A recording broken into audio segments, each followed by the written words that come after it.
explore some very important and popular cryptocurrencies according to market cap, starting with discussing facts and components about Bitcoin, followed by how to mine Bitcoin, after which we will understand what Ethereum is, and we'll explore its upgrade as well as how we can mine Ethereum. After that, we will have a comparison between Bitcoin and Ethereum. Then we will explore our third crypto, Dogecoin, and its various components like Dogecoin mining, Dogecoin wallet, and its comparison with other cryptocurrencies. Then we will jump into the other side and explore some of the other popular aspects of cryptocurrencies like NFT, Solana, and Shiba Inu coin. We will then conclude this video by discussing the recent downfall of crypto market. By the end of this video, I can assure you that you will have thorough knowledge as well as a clear picture of cryptocurrencies and crypto market. For this training with me, I have our experienced blockchain specialist Rahul. Together, we will take you through the various important keynotes of cryptocurrency. So let's start with an exciting video on cryptocurrency full course. Before we begin, make sure to subscribe to our YouTube channel and hit the bell icon and never miss an update from Simply Learn. Meet Frank and Daniel. One day they decide to go for a trip to Venice. They made a budget list for all their expenses like residence, flight, etc. They thought of making their bookings online from a site that offered discounts to the first 10 visitors on that day. While making their respective flight bookings, Daniel's transaction failed and he missed the offer going on. On the other hand, Frank paid his share very quickly and easily and became one of the 3 lucky draw winners. Daniel was surprised and asked Frank how he could make the transaction when Daniel himself could not. To which his response was, "It's simple. I used Bitcoin, a type of cryptocurrency." Daniel was confused and he asked what cryptocurrency is and since when has it been in use. Frank stepped up and explained to him. Cryptocurrency is a virtual or digital currency that works on blockchain technology and is designed to work as a medium of exchange online to buy goods and services and make payments, which was introduced to the world first in 2013 by Satoshi Nakamoto. Daniel felt that it sounds similar to other online payment options. He asked what makes it so different. Frank explained, cryptocurrency is decentralized and free from any third-party interference, which means it is not issued and controlled by any government or central authority, unlike other payment systems that banks or governments are handling. And that's why a cryptocurrency transaction never fails. There could be many reasons for why Daniel's transaction failed, like he may have exceeded his transfer limit, or his account must have been hacked, or there could have been some technical issue with his bank server, or maybe due to high transaction fees imposed by the bank. But on the other hand, cryptocurrency charges almost no or very low transaction cost. There is no limit for making transactions. In fact, you have 24/7 access to your money. There is no extra delay or extra charges on making international transactions. And the best part is that anybody can use cryptocurrency without the hassles of paperwork. All you need to do is create an account on any digital wallet of cryptocurrency. This is what makes cryptocurrency different from other online payment options. Daniel was impressed by cryptocurrency, but he wondered how it works without the control of an external authority. Upon research, he found out that cryptocurrency works on blockchain technology. Blockchain is a set of blocks that record information of transactions, like who made the transaction to whom, the amount of trade in the form of a digital ledger that is distributed across the entire network, meaning the data is replicated and stored on each node across the entire blockchain network, making it more secure and impossible to change, hack, or cheat the system. Then it is verified and validated by every node to proceed with the process of making the transactions. The crypto in cryptocurrency stands for cryptography, which is a method of using encryption and decryption to secure the data in the presence of any third party with ulterior motives. Now Daniel was completely aware of the whole technology and concept behind cryptocurrency, and was influenced by Frank to adopt cryptocurrency in his daily lifestyle too. He did that by booking his ticket, but sadly, no discount. Like Daniel, cryptocurrency has influenced and impacted an enormous number of people worldwide. Due to this increasing popularity, new companies like Meitu and PayPal are coming forward and investing in cryptocurrency every day. In 2018, Malta, an island located in the Mediterranean Sea, south of Italy, was titled Blockchain Island, as it led to the economic stability of the nation. Many fintech companies like Binance and OKX have already begun to take advantage of Malta's financial incentives and have moved their headquarters to the blockchain island. So, here is a question for you. Which hashing algorithm does cryptocurrency use? A. Script. B. Ethash. C. SHA-256. D. None of the above.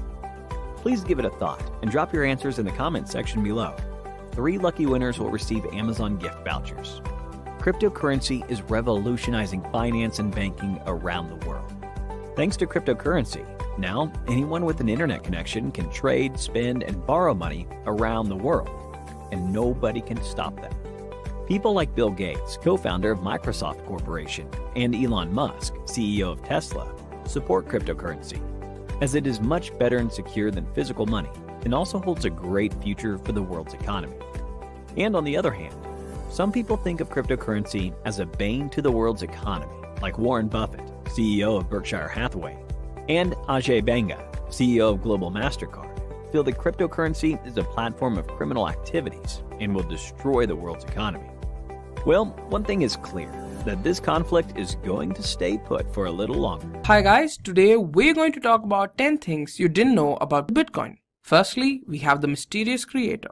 Now in 2009, a person or a group of people known as Satoshi Nakamoto introduced Bitcoin to the world. He vanished off the internet in late 2010. He hasn't been heard from since. Now, just like his identity is shrouded in mystery, nobody really knows if he's even alive or dead. The only communication people had with him were through emails and forums. His Bitcoin wallet holds around 980,000 Bitcoins, which makes him one of the richest people on the planet. Next up, we have the Satoshi. Now, as a sign of respect for the Bitcoin's creator, the smallest unit of a Bitcoin is known as a Satoshi. One Satoshi is valued at around 0.00006694 US dollars, which is a very low value. Now, to make one Bitcoin, you need approximately 100 million Satoshis. Now, according to the current Bitcoin values, which fluctuates a lot, to make $1, you'd need close to 15,800 Satoshis.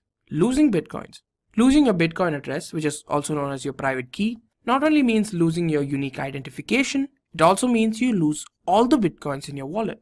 Research shows that at least 60% of all Bitcoin addresses are ghosts, which means a huge chunk of the population that's using the Bitcoin network have lost their addresses. Now, these are the people who have lost their addresses and have no way to access their wallet. Liberland. Now, in April 2015, a micronation between Croatia and Serbia known as Liberland was born. Now, this was founded by Vid Jelka, a politician, publicist, activist, and the president of Liberland. Now, the official currency of Liberland is Bitcoin. Now, the government took this move believing that Bitcoin and its underlying concepts of blockchain provides a secure and transparent method for recording electronic, financial, and physical assets. Processing power. The process of mining Bitcoins is an expensive process. Now, you pay a high toll to do this, like your money, your time, and electricity. Now, mining Bitcoins requires servers that are used for that specific purpose alone. Now, the faster you process the data, the faster the block can be added to the blockchain, and the faster you're rewarded with Bitcoins. Power consumption. Now, just imagine how much electricity Ireland consumes in a year. Approximately 5,000 kilowatt hour. Now, how much do you think all the Bitcoin mining farms together consume? 60 terawatt hours, which is approximately 6 into 10 raised to 10 kilowatt hours, which is a large amount of power. Now, the entire country of Ireland, which is the second most populated city in Europe and has 84,421 kilometers square of area, consumes lesser electricity than all these farms combined. Bitcoin ban.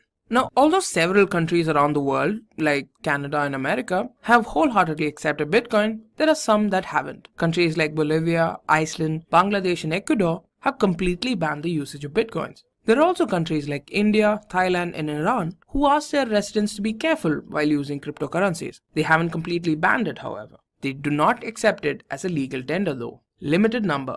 There's a limit to how many Bitcoins can exist in the market. This number is capped at 21 million Bitcoins. As of this moment, 17 million Bitcoins are already in circulation. To give you an idea, that's almost 80% of the 21 million already done. But don't worry, until 2140, we'll still have Bitcoins to mine. This is because of how miners are rewarded. Now, miners are rewarded with 12.5 Bitcoins for each block added to the blockchain, and every 4 years, the reward reduces by half. The next halving is supposed to occur in 2020, where the reward reduces to 6.25 Bitcoins.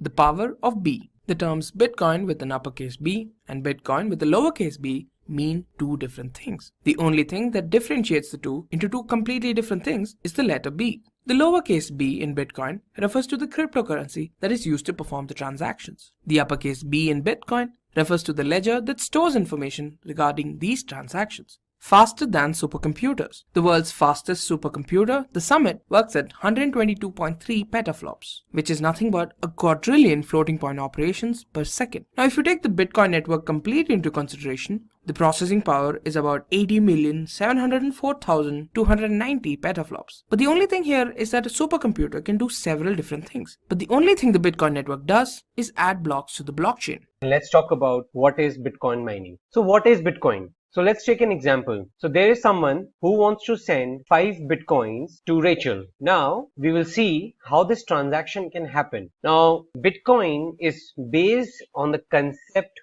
of digital currency. Anyone across the globe can transfer amount in Bitcoin irrespective of the geography from anyone to anyone. So basically you need to just open an account on the Bitcoin network, have some Bitcoins in it, and you can transfer it. Either you can purchase the Bitcoins online through some exchanges, or you can mine it. So once you have Bitcoins in your account, you can transfer it to someone you want, whose address you have. Now, do you want to know how this transaction works? Well, this transaction is done by Bitcoin mining. So we will go deep and understand that how the Bitcoin transaction works, what all entities are involved behind the scenes in order to maintain the sanity of the Bitcoin network and make sure that whomever you wanted the Bitcoin to reach to has reached, and there is no loss of Bitcoin in the network, and it is a successful transaction. So let's understand certain basics. So what's in it for us today? We need to know what is Bitcoin. We will understand the underlying technology, blockchain. So we will talk about that. Then we will see what are the advantages of Bitcoin as compared to other digital currencies and other digital technologies. Then we will go into the concepts of Bitcoin mining. Then what is Bitcoin mining? And we will do a demo on certain aspects of Bitcoin mining. Now, what is Bitcoin? Bitcoin is the first decentralized digital currency that allows users to transfer money peer-to-peer without any intermediaries like banks, governments, agents, brokers. Nothing is involved, and all this is done using blockchain technology. So as we saw in our previous example, two parties wants to exchange money, transfer money, they don't need an intermediary. Now Bitcoin can be used for online purchases, e-commerce transactions, it can be used as an investment instrument, and it can be primarily used for payments to buy goods and services. Now it was created in 2009. It came into existence by a person or a group of people called Satoshi Nakamoto. Now Bitcoin helps transferring of assets faster than regular fiat currencies. It has definitely lower transaction fees because as it has removed the intermediaries from between,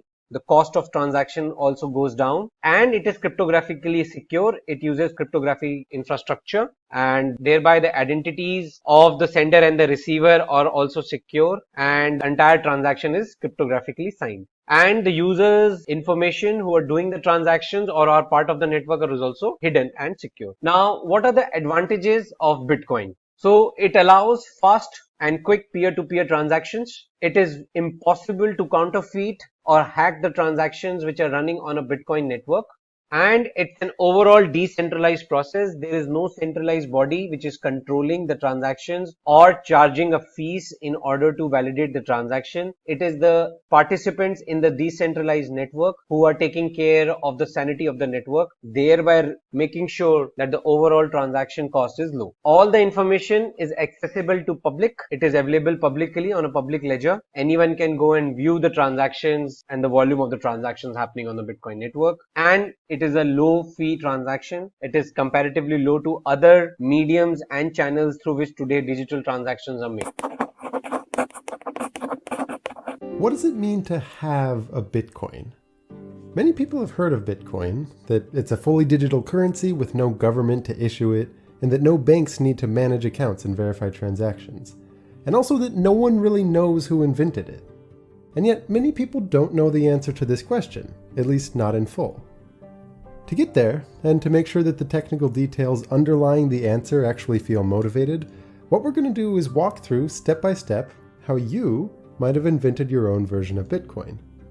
We'll start with you keeping track of payments with your friends using a communal ledger, and then as you start to trust your friends and the world around you less and less, and if you're clever enough to bring in a few ideas from cryptography to help circumvent the need for trust, what you end up with is what's called a cryptocurrency. You see, Bitcoin is just the first implemented example of a cryptocurrency, and now there are thousands more on exchanges with traditional currencies. Walking the path of inventing your own can help to set the foundations for understanding some of the more recent players in the game, and recognizing when and why there's room for different design choices. In fact, one of the reasons I chose this topic is that in the last year, there's been a huge amount of attention and investment and, well, honestly, hype directed at these currencies. And I'm not going to comment or speculate on the current or future exchange rates, but I think we'd all agree that anyone looking to buy a cryptocurrency should really know what it is. And I don't just mean in terms of analogies with vague connections to gold mining. I mean an actual direct description of what the computers are doing when we send, receive, and create cryptocurrencies. One thing worth stressing, by the way, is that even though you and I are going to dig into the details here, and that takes meaningful time, you don't actually need to know those details if you just want to use the cryptocurrency. Just like you don't need to know the details of what happens under the hood when you swipe a credit card. Like any digital payment, there's lots of user-friendly applications that let you just send and receive the currencies without thinking about what's going on. The difference is that the backbone underlying this is not a bank that verifies transactions. Instead, it's a clever system of decentralized trustless verification based on some of the math born in cryptography. But to start, I want you to actually set aside the thought of cryptocurrencies and all that just for a few minutes. We're going to begin the story with something more down to earth: ledgers and digital signatures. If you and your friends exchange money pretty frequently, paying your share of the dinner bill and such, it can be inconvenient to exchange cash all the time. So you might keep a communal ledger that records all of the payments that you intend to make some point in the future. Alice pays Bob $20, Bob pays Charlie $40, things like that. This ledger is going to be something public and accessible to everyone, like a website where anyone can go and just add new lines. And let's say that at the end of every month, you all get together, look at the list of transactions, and settle up. If you spent more than you received, you put that money in the pot, and if you received more than you spent, you take that money out. So the protocol for being part of this very simple system might look like this. Anyone can add lines to the ledger, and at the end of every month, you all get together and settle up. Now, one problem with a public ledger like this is that anyone can add a line. So what's to prevent Bob from going and writing Alice pays Bob $100 without Alice approving? How are we supposed to trust that all of these transactions are what the sender meant them to be? Well, this is where the first bit of cryptography comes in: digital signatures. Like handwritten signatures, the idea here is that Alice should be able to add something next to that transaction that proves that she has seen it and that she's approved of it. And it should be infeasible for anyone else to forge that signature. At first, it might seem like a digital signature shouldn't even be possible. I mean, whatever data makes up that signature can just be read and copied by a computer, so how do you prevent forgeries? Well, the way this works is that everyone generates what's called a public key-private key pair, each of which looks like some string of bits. The private key is sometimes also called a secret key, so that we can abbreviate it as SK, while abbreviating the public key as PK. Now, as the name suggests, this secret key, it's something you want to keep to yourself. In the real world, your handwritten signature looks the same no matter what document you're signing. But a digital signature is actually much stronger, because it changes for different messages. It looks like some string of ones and zeros, commonly something like 256 bits, and altering the message even slightly completely changes what the signature on that message should look like. Speaking a little more formally, producing a signature involves a function that depends both on the message itself and on your private key. The private key ensures that only you can produce that signature, and the fact that it depends on the message means that no one can just copy one of your signatures and then forge it on another message. Hand in hand with this is a second function used to verify that a signature is valid. And this is where the public key comes into play. All it does is output true or false to indicate if this was a signature produced by the private key associated with the public key that you're using for verification. I won't go into the details of how exactly both these functions work, but the idea is that it should be completely infeasible to find a valid signature if you don't know the secret key. Specifically, there's no strategy better than just guessing and checking random signatures, which you can check using the public key that everyone knows. Now think about how many signatures there are with a length of 256 bits. That's 2 to the power of 256. This is a stupidly large number. To call it astronomically large would be giving way too much credit to astronomy. In fact, I made a supplemental video devoted just to illustrating what a huge number this is. Right here, let's just say that when you verify that a signature against a given message is valid, you can feel extremely confident that the only way someone could have produced it is if they knew the secret key associated with the public key you used for verification. Now, making sure that people sign transactions on the ledger is pretty good, but there's one slight loophole. If Alice signs a transaction like Alice pays Bob $100, even though Bob can't forge Alice's signature on a new message, he could just copy that same line as many times as he wants. I mean, that message-signature combination remains valid. To get around this, what we do is make it so that when you sign a transaction, the message has to also include some sort of unique ID associated with that transaction. That way, if Alice pays Bob $100 multiple times, each one of those lines on the ledger requires a completely new signature. Alright, great. Digital signatures remove a huge aspect of trust in this initial protocol. But even still, if you were to really do this, you would be relying on an honor system of sorts. Namely, you're trusting that everyone will actually follow through and settle up in cash at the end of each month. What if, for example, Charlie racks up thousands of dollars in debt and just refuses to show up? The only real reason to revert back to cash to settle up is if some people, I'm looking at you, Charlie, owe a lot of money. So maybe you have the clever idea that you never actually have to settle up in cash as long as you have some way to prevent people from spending too much more than they take in.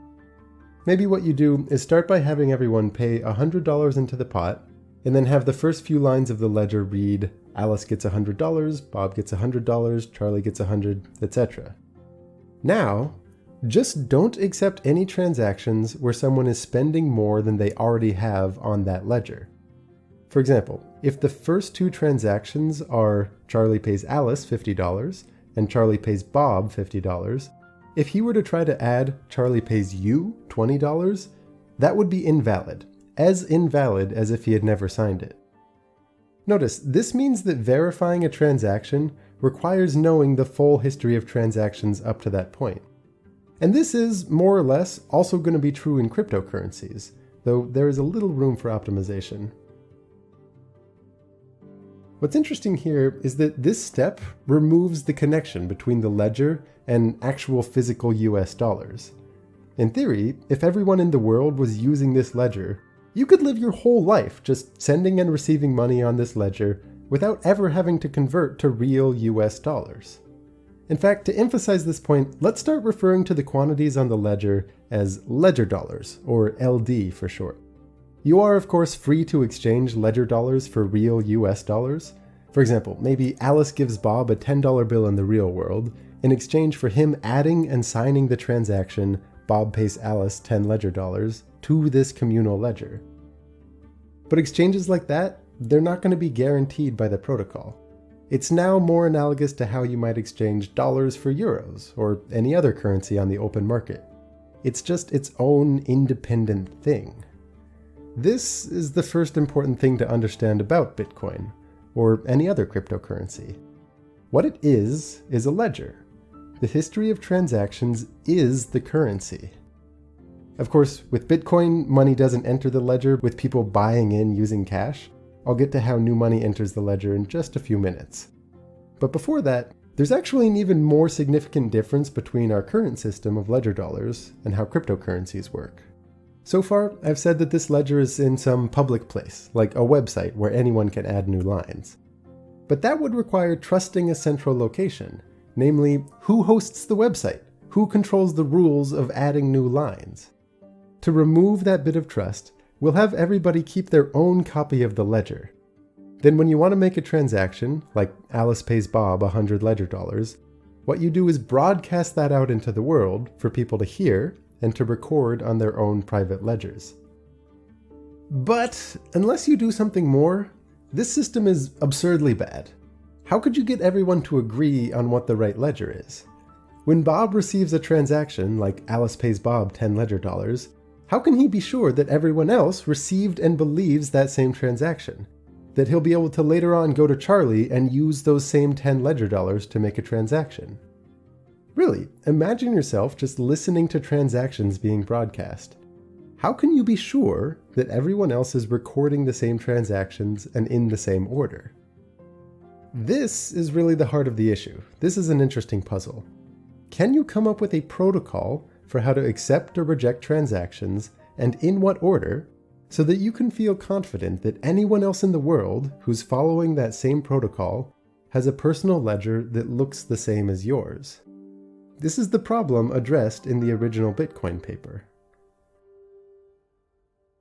At a high level, the solution that Bitcoin offers is to trust whichever ledger has the most computational work put into it.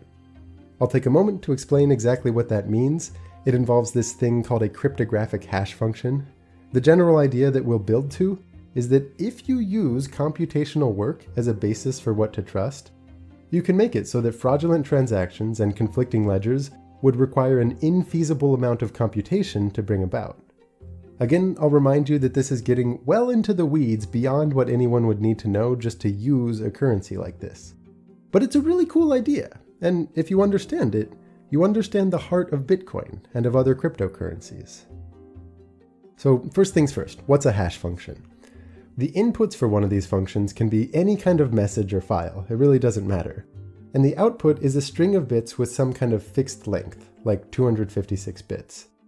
This output is called the hash or the digest of the message, and the intent is that it looks random.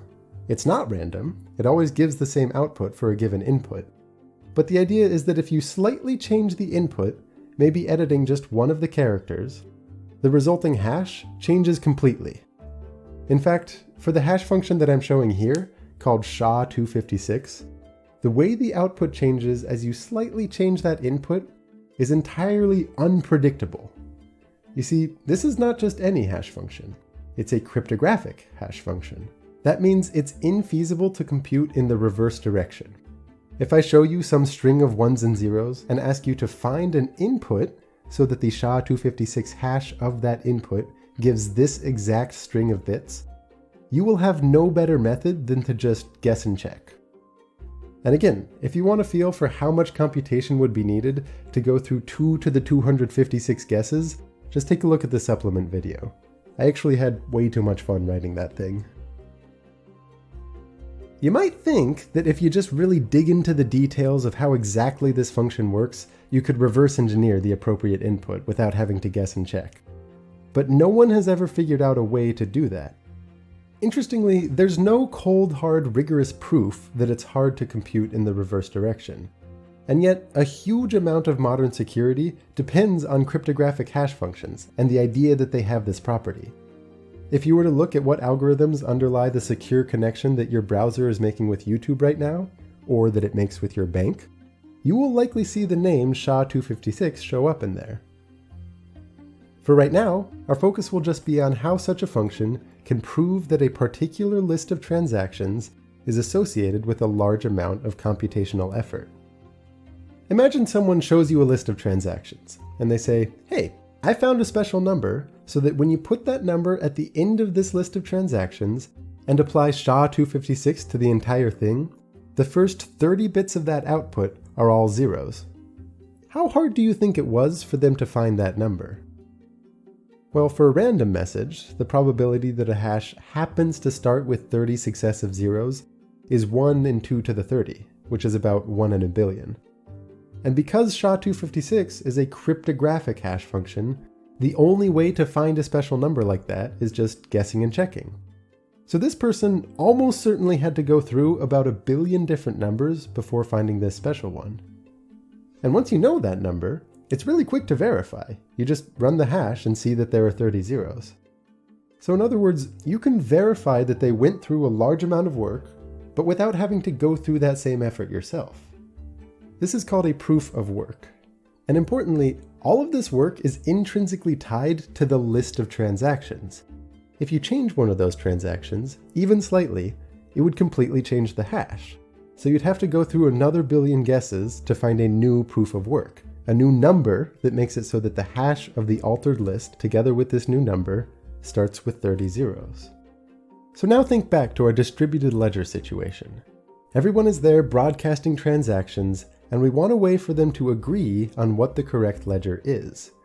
As I said, the core idea behind the original Bitcoin paper is to have everyone trust whichever ledger has the most work put into it.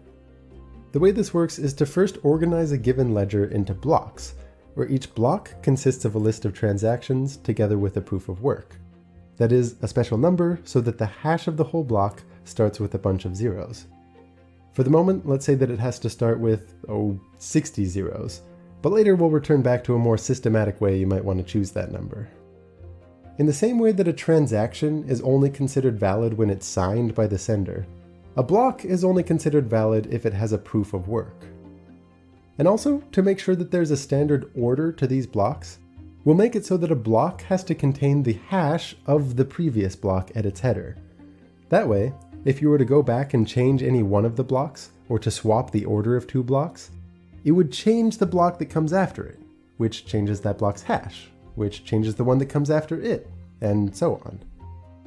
That would require redoing all of the work, finding a new special number for each of these blocks that makes their hashes start with 60 zeros. Because blocks are chained together like this, instead of calling it a ledger, it's common to call it a blockchain. As part of our updated protocol, we'll now allow anyone in the world to be a block creator.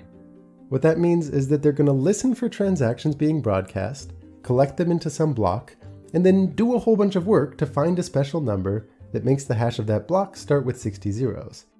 Then once they find it, they broadcast out the block that they found. To reward a block creator for all this work, when she puts together a block, we'll allow her to include a very special transaction at the top of it, in which she gets, say, 10 ledger dollars out of thin air. This is called the block reward, and it's an exception to our usual rules about whether or not to accept transactions. It doesn't come from anyone, so it doesn't have to be signed, and it also means that the total number of ledger dollars in our economy increases with each new block. Creating blocks is often called mining, since it requires doing a lot of work, and it introduces new bits of currency into the economy.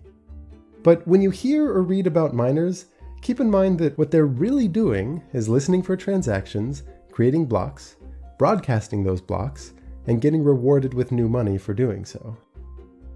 From the miner's perspective, each block is kind of like a miniature lottery, where everyone is guessing numbers as fast as they can until one lucky individual finds a special number that makes the hash of the block start with many zeros, and they get the reward.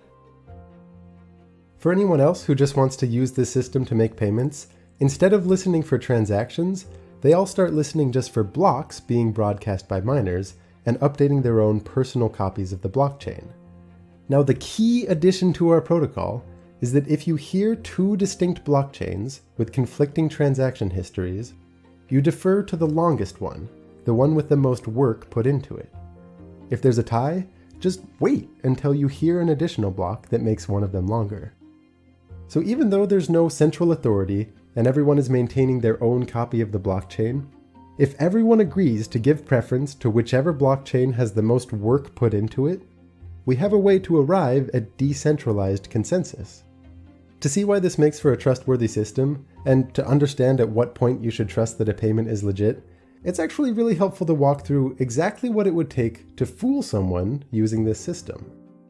Maybe Alice is trying to fool Bob with a fraudulent block. Namely, she tries to send him one that includes her paying him 100 ledger dollars, but without broadcasting that block to the rest of the network.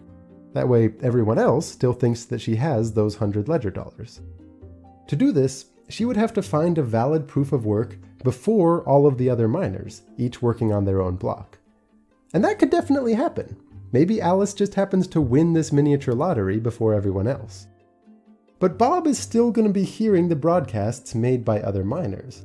So to keep him believing this fraudulent block, Alice would have to do all of the work herself to keep adding blocks on this special fork in Bob's blockchain that's different from what he's hearing from the rest of the miners. Remember, as per the protocol, Bob always trusts the longest chain that he knows about. Alice might be able to keep this up for a few blocks if just by chance she happens to find blocks more quickly than the rest of the miners on the network all combined. But unless she has close to 50% of the computing resources among all of the miners, the probability becomes overwhelming that the blockchain that all of the other miners are working on grows faster than the single fraudulent blockchain that Alice is feeding to Bob. So, after enough time, Bob's just going to reject what he's hearing from Alice in favor of the longer chain that everyone else is working on.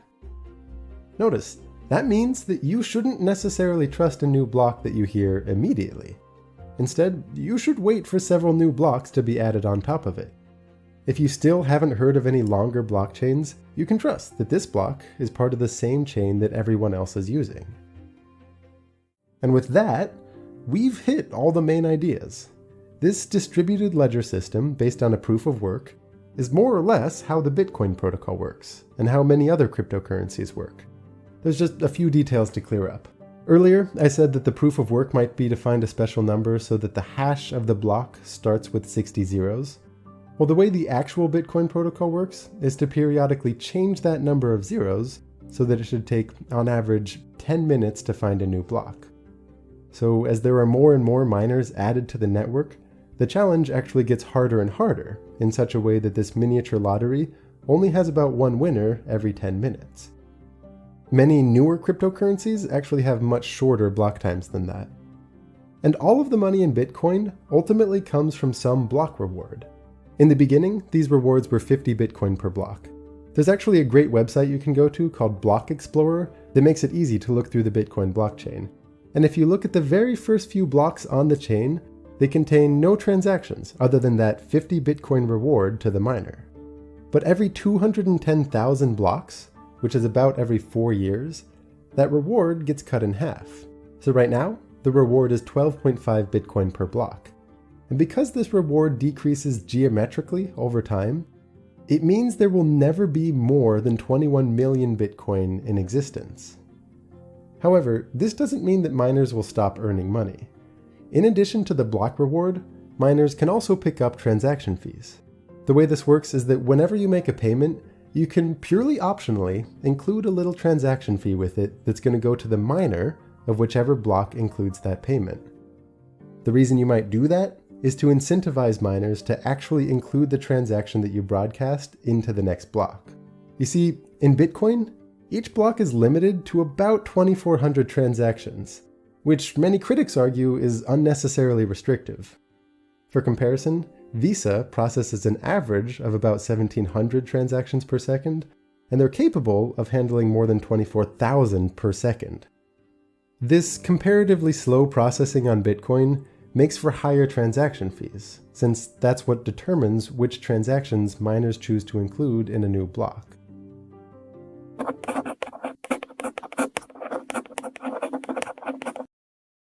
Now, what is blockchain? So Bitcoin runs on the underlying technology of blockchain. Blockchain is a public distributed ledger in which transactions made in Bitcoins or any other digital currency are recorded in a chronological order. So let's see certain features. It is cryptographically secure, signed using your private key and then shared on the network with the public key. It is immutable. Any record or any transaction added on the blockchain cannot be modified or altered. It is run by a decentralized system. There is no centralized authority or the body, and the transactions are stored in containers, aggregated in containers called blocks. So a block is the smallest unit of a blockchain which records all the transaction. A basic structure of a block is something like this. It has 4 fields. These are the primary attributes of a block. It has something called as previous hash. So the previous hash attribute stores the value of the hash of the previous block,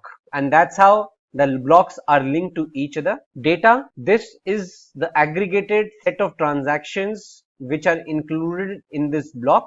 So these are the set of transactions which were mined and validated and included in the block. Nonce, so in proof of work consensus algorithm which is used in Bitcoin, nonce is a random value which is used to vary the output of the hash value. So every block is supposed to generate a hash value, and nonce is the parameter which is used to generate that hash value. And the proof of work is the process of transaction verification done in blockchain. Now hash is the resultant hash value obtained by passing the previous hash value, the data and the nonce through the SHA-256 algorithm to generate the hash of this block. So this is the digital signature of the block which is generated, and this is the basically identity of this block.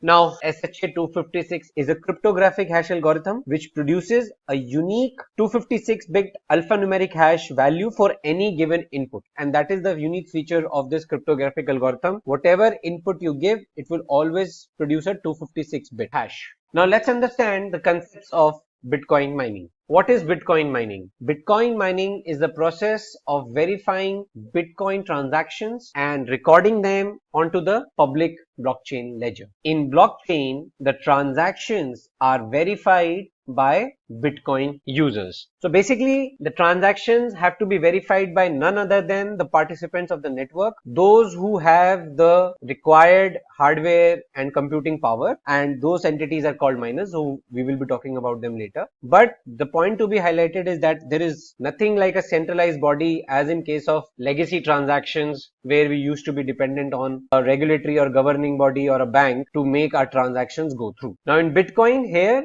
any user with mining hardware and internet access can take a part. That kind of computer can be a participant and contribute to the mining community. Process is solved based on a difficult mathematical puzzle called proof of work. So every miner's job is to solve the mathematical puzzle which is called proof of work in order to validate the transaction and earn the reward. And all the miners, as they are competing amongst themselves to mine a particular transaction, the miner who first solves the puzzle gets the reward. Now users trying to solve the puzzle, as I said, are called miners. They are the participants in the network who have the necessary hardware and computing power to do all the transactions, to validate the transactions and validate it. They are called as miners. Now in order to understand Bitcoin mining, we need to understand three major concepts of blockchain. It is based on distributed public ledger. It uses SHA-256 encryption algorithm, and proof of work is the underlying consensus algorithm for Bitcoin mining. So distributed public ledger. A distributed ledger is a record of all transactions maintained in the blockchain network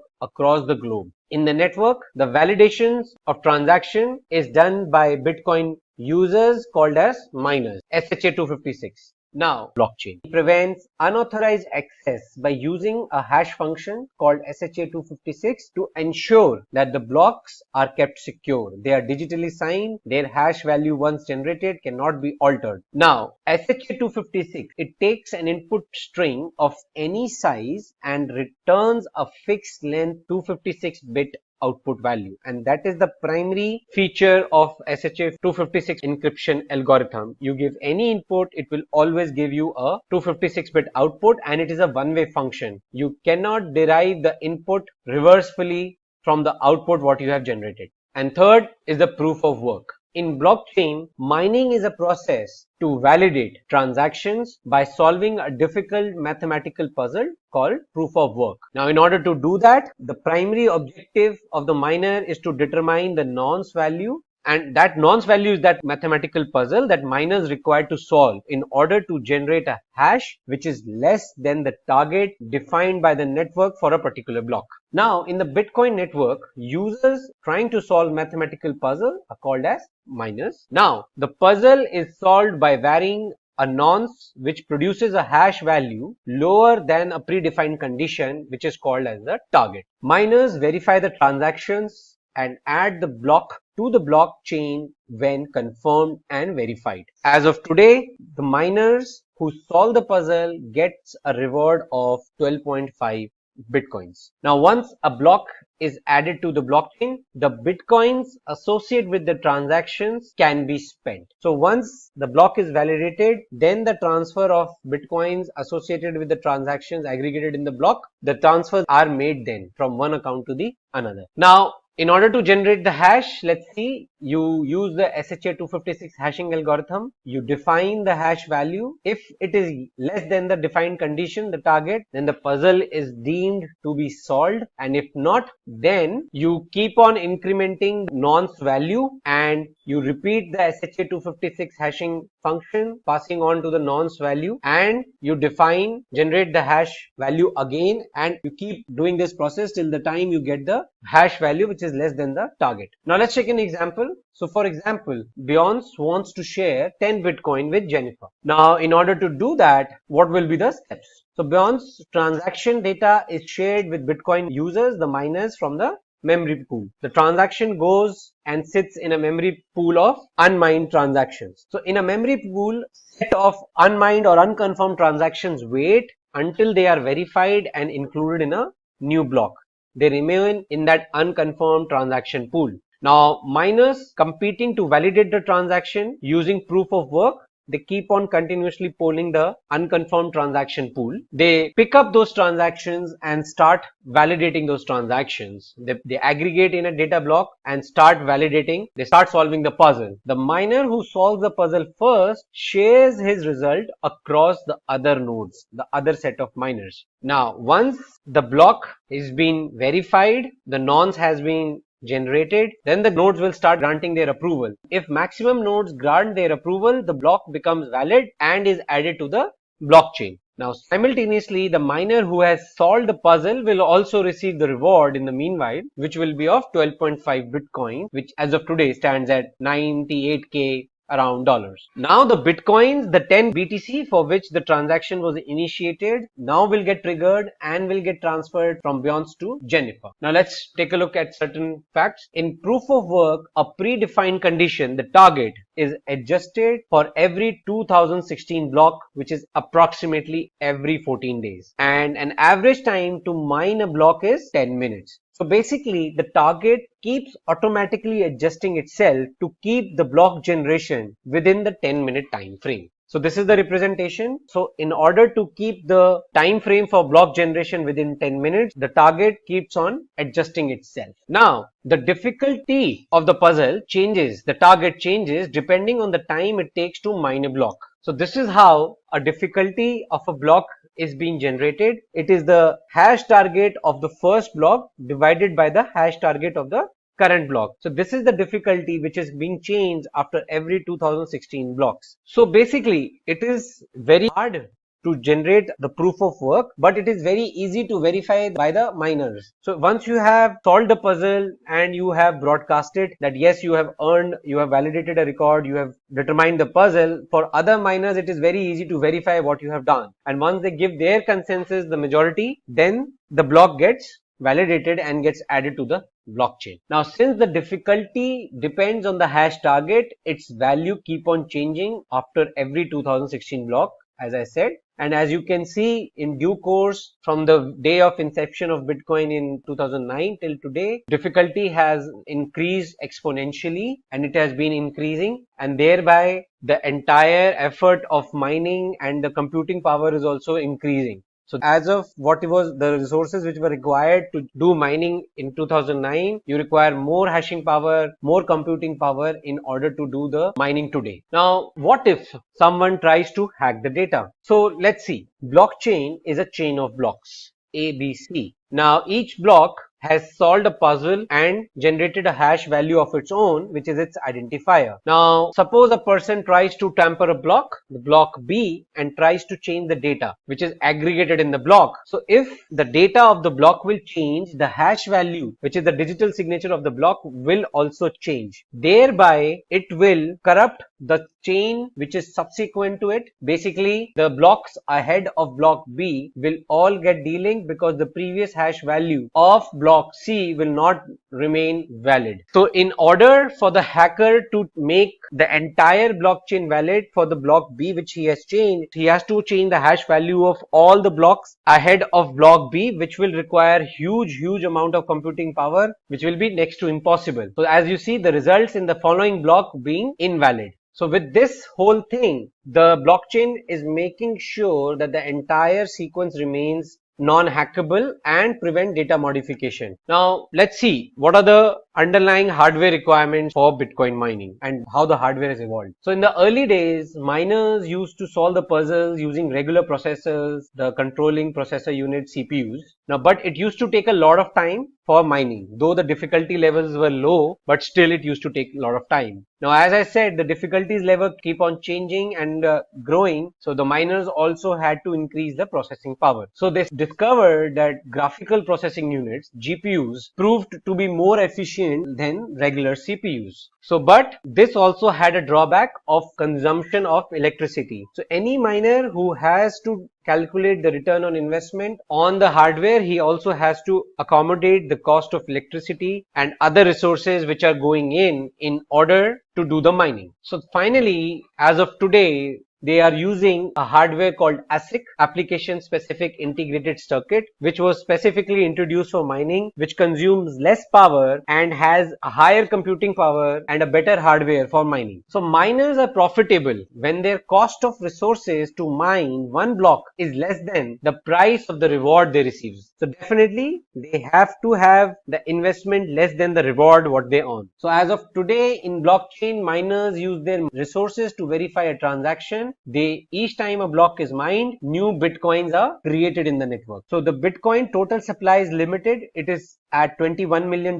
Approximately 21 million Bitcoin are in supply. 17 to 18 million Bitcoins have already been mined. So only 3 to 4 million are left. As of today, a reward of 12.5 Bitcoin is given to the miner on doing the transaction verification, but the Bitcoin mining reward goes by the halving principle. The reward given to a miner is halved every 210,000 blocks, which is approximately every 4 years. So then after that threshold is reached, the Bitcoin reward will go down to 6.25 Bitcoins. So let's take an example of a lottery ticket where your chances of winning is difficult. So we are talking about what is Bitcoin mining pool. Your chances of winning the lottery is difficult, but in a community, if individuals buy multiple lottery tickets and pool their tickets together, then this will increase their probability and chances of winning more. So suppose you won the lottery, then based on the contribution, the reward is distributed amongst all the participants.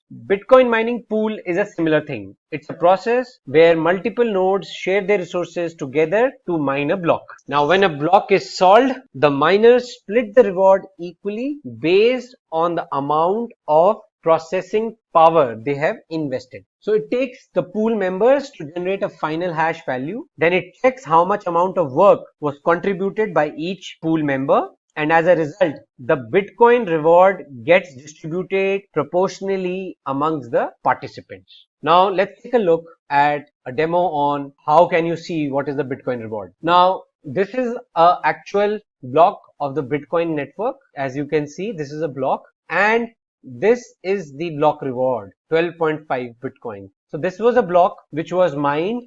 This is the block number and these are the set of transactions which were part of this block. Now once this block was mined by the miner, all these transactions then be done. These are the transfers of Bitcoin from one account to the other. This is the nonce which was generated by the miner or the mining pool in order to mine the block. And these are the other attributes.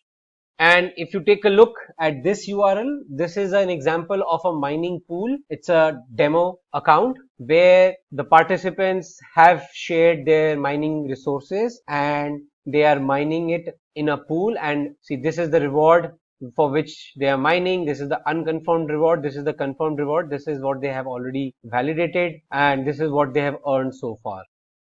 So these are the hash, these are the block numbers which they have mined. Ethereum and its concepts. Ethereum. Simply put, While Bitcoin is defined as digital money, Ethereum is a decentralized platform that runs the smart contracts exactly the way they are programmed, without any downtime, fraud, and third-party interference, and also has its own cryptocurrency called Ether. Ethereum aims to enable innovations in three key areas: currency assurance through Ether, which serves as an innate currency for the Ethereum blockchain; decentralized autonomous organization; smart contracts. Features of Ethereum. The first feature of Ethereum is that it is secure because it is almost impossible to tamper with the transactions in the block or to add any fraudulent blocks in the network. The second feature of Ethereum is its community following. Ethereum has attracted a lot of attention from people all over the world. The third feature of Ethereum is its corporate-friendly structure. The platform is being leveraged by a number of corporates to test and build various applications. The fourth feature that we will take a look at is the possibility of creating new assets on Ethereum blockchain that can be used as currency, a representation of an asset, a virtual share, a proof of membership, or anything at all. The next feature is the ability of Ethereum to process the transactions fast. While Bitcoin requires a block time of 10 minutes, in Ethereum, it's only a few seconds. The last feature that we will discuss is the fact that Ethereum is uncensored. Ethereum's open source network allows complete transparency to view every transaction. All right, that's all about the features of Ethereum. Let me tell you about an important concept in Ethereum called gas. Gas in Ethereum. Gas is the fundamental block of Ethereum ecosystem that is paid for every operation performed on the Ethereum blockchain. It is the crypto fuel for Ethereum. It can be considered a transaction fee, which has to be paid when one party sends ethers to another party. Even when a person deploys a smart contract on the Ethereum blockchain, a transaction fee needs to be paid for that as well. This payment has to be made regardless of whether the transaction succeeds or fails. Gas price is expressed in Ether, and the miner decides whether to refuse the transaction process or not based on the expected gas price. One can see their transaction fee in ETH or USD when searching for the transaction on etherscan.io. When somebody refers to gas, they are either talking about gas price or gas limit. The total cost of a transaction is the product of gas limit and gas price. The gas limit is defined as a limit since it's the maximum amount of units of gas one is willing to spend on a single transaction. This avoids situations where there is an error somewhere in the contract and you end up spending a very high amount of gas. However, the units of gas required for a transaction are defined by the amount of code executed on the blockchain. Lowering the gas limit below the amount required will not help much. If enough gas to cover the computational resources of the network is not supplied with the transaction will fail due to an out-of-gas error. So, gas is a commodity which is essentially a cost of using the system. Like Bitcoins, Ethereum also has its currency, which is called Ether. Ether. It is an incentive that the client of the platform pays to execute requested operations.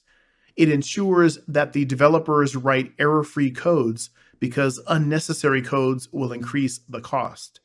Ethereum is a blockchain-based platform, and Ether is the cryptocurrency that fuels the platform. It is commonly denoted as ETH. Let's have a look at the differences between Bitcoin and Ether. Bitcoin versus Ether. The first difference is in the hashtag algorithm used by these cryptocurrencies. While Bitcoin uses SHA-256 to encrypt blocks of blockchain, Ethereum uses Ethash to encrypt blocks. Technically, Both are one-way cryptographic hash functions. The second difference is in the use of Bitcoin and Ether. As we have discussed earlier, Bitcoin is only used for financial transactions like purchase and sale of goods and services.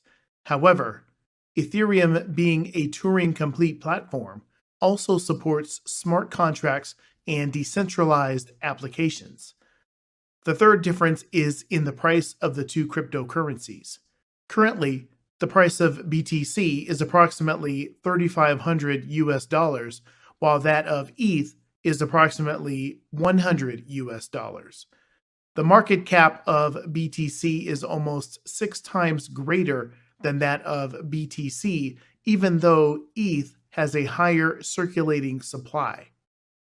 The fourth difference is in the vision behind creation of these two cryptocurrencies. BTC is a currency created to compete against the gold and fiat currencies by acting as an alternative. However, ETH is created as a token to facilitate smart contract deployment and operations. Lastly, the transaction speed of BTC is much slower than ETH. While BTC's transaction speed is measured in minutes, ETH is just a few seconds. Like Bitcoins, Ethers are also stored in cryptocurrency wallets. Let's understand what are wallets in Ethereum. Ethereum Virtual Machine, Ethereum Wallets.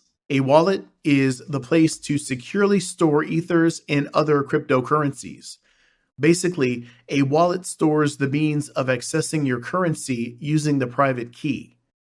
Now that I have told you about the Ethereum and its currency, it will only be fair that I explain EVM now. EVM. Ethereum Virtual Machine, abbreviated as EVM, is an engine which executes translation code. Smart contracts are compiled into bytecode, which an EVM can read and execute. The Ethereum Virtual Machine can be regarded as a quasi-Turing complete machine. It possesses its own programming language, known as the EVM bytecode. Once the code is written in higher-level programming languages, the code can be compiled to an EVM bytecode.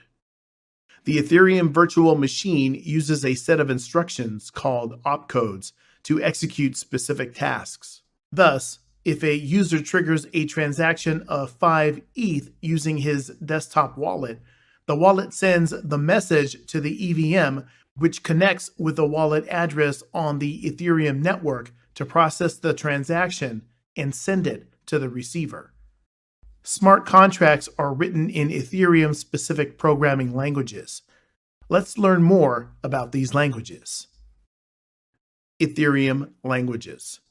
Every contract written for Ethereum is compiled into the EVM bytecode and deployed to Ethereum blockchain for execution. Ethereum uses the following languages. The first language is Solidity. Solidity is an object-oriented, high-level language used for implementation of smart contracts on the Ethereum blockchain. Solidity was influenced by Python, C++, and JavaScript. It is designed to target the EVM. The second language is a low-level Lisp-like language. Abbreviated as LLL, it is one of the original Ethereum smart contract programming languages and is similar to assembly. It is meant to be a very simple and minimalistic language, essentially serving as a tiny wrapper over coding in EVM directly. The third language is Viper, which is a contract-oriented programming language influenced by Python. The fourth language is Serpent, which is an assembly language that compiles to EVM code that is extended with various high-level features. The next language is Muton. Muton is similar to C-like language and supports a dynamic, full higher-level language. It compiles to native Ethereum assembler. However, Muton is now deprecated. The last language is Julia. It is an intermediate language that can compile to various different backends like EVM 1.0, EVM 1.5, and EWASM. Let me now tell you about the accounts handled by Ethereum. Types of Ethereum accounts. Externally owned accounts. EOA is an account controlled by a private key that has the ability to send ethers and messages from it. Following are some of the properties of an externally owned account. Firstly, it has an ether balance. Secondly, it can send transactions. Thirdly, it is controlled by private keys. And fourthly, it has no associated code. Smart contract. Smart contract is a code running on top of the blockchain, containing a set of rules for the nodes to agree upon so that they can interact with each other. As an account, it has the following properties. Firstly, it has an ether balance. Secondly, it has an associated code. Thirdly, a code execution is triggered by transactions or messages received from other contracts. And fourthly, when executed, it performs operations of arbitrary complexity. Some of the advantages of smart contracts are as follows. First, smart contract is the simplest way of implementing decentralization. Second, it provides a high degree of security. Third, it eliminates the need for a third party. Fourth, it provides automatic agreement enforcement. Fifth, it turns legal obligations into an automated processes. And lastly, it lowers the transaction cost. Characteristics of smart contracts. Smart contracts are self-verifying and self-executing. They operate autonomously to execute the terms of the contract and verify the transactions without the need of a third-party intervention. The elimination of third parties reduces the cost of operations and further makes the contracts tamper-resistant. Process of smart contracts.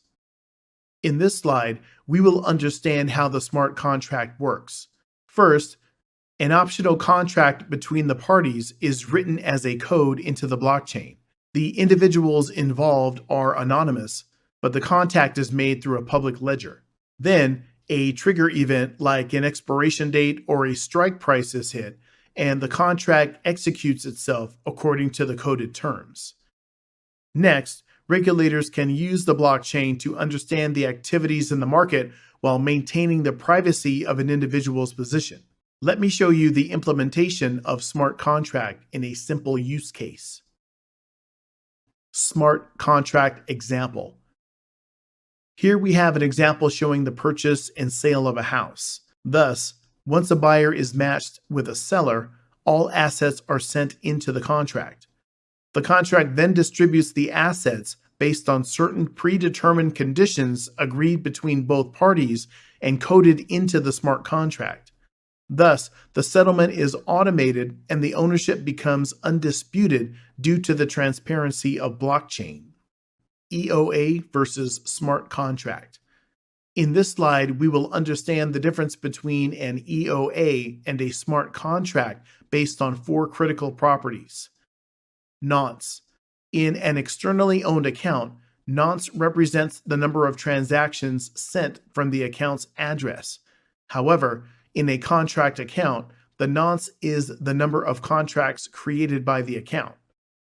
The next property is balance. This number shows the amount of WEI owned by the address, whether the EOA or the contract account. Each ether is divided into 1E plus 18 WEI. The next property is code hash. It is the hash of the Ethereum virtual machine code of an account. This is the code that gets executed if this address receives a message call. It is immutable and thus it cannot be changed once the construction is done. For externally owned accounts, the code hash field is the hash of the empty string. For contract accounts, this is the code that gets hashed and is stored as the code hash. The last property is storage root. It is a 256-bit hash of the root node of a Merkle tree that encodes the storage contents of the account encoded into the tree as a mapping from the keycache 256-bit hash of the 256-bit integer keys to the RLP encoded 256-bit integer values. This tree encodes the hash of the storage contents of this account and is empty by default. That was all about the Ethereum concepts and accounts. Let's understand the process of mining now. Ethereum mining. Ethereum mining. Ethereum makes use of proof-of-work mechanism to ensure security. The algorithm used in Ethereum is called Ethash. Each time an Ethereum transaction is made, a miner is responsible for ensuring the authenticity of information and updating the blockchain with the transaction. Let's consider an example where Bob wants to send 1 ETH to Alice. Now we will take a look at the step-by-step process that is followed in order to confirm this transaction through mining. First, Bob attempts to send Alice 1 ETH. Once Bob's transaction is initiated, it is combined with other transactions that have occurred in the last block. The miners will then validate the block with a new set of instructions. Once validated, the miner creates a new block and is rewarded for it. Thus, Alice receives 1 ETH after the transaction is validated. Ethereum mining. The term transaction is used in Ethereum to refer to the signed data package that contains a message to be sent from an EOA to another account on the blockchain. Ethereum blocks contain 2 things: a transaction list and a recent state of the ledger that comprises these transactions.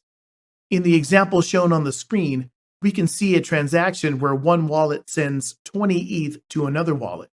The diagram shows the previous state and the next state for the transaction. State storage. The states are assembled into a state tree that is linked to the account and the block.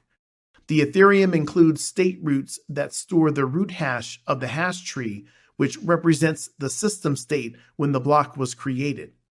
Now we will take a look at the step-by-step process to see how Ethereum stores transactions. First, a hash is generated for each transaction. Then pairs are selected and a hash is generated for each pair. This way, the last remaining hash becomes the root. The block header, as seen in the image on the screen, contains the previous block hash and 3 Merkle trees. These trees are to maintain the state, to maintain the transactions, and to maintain the receipts.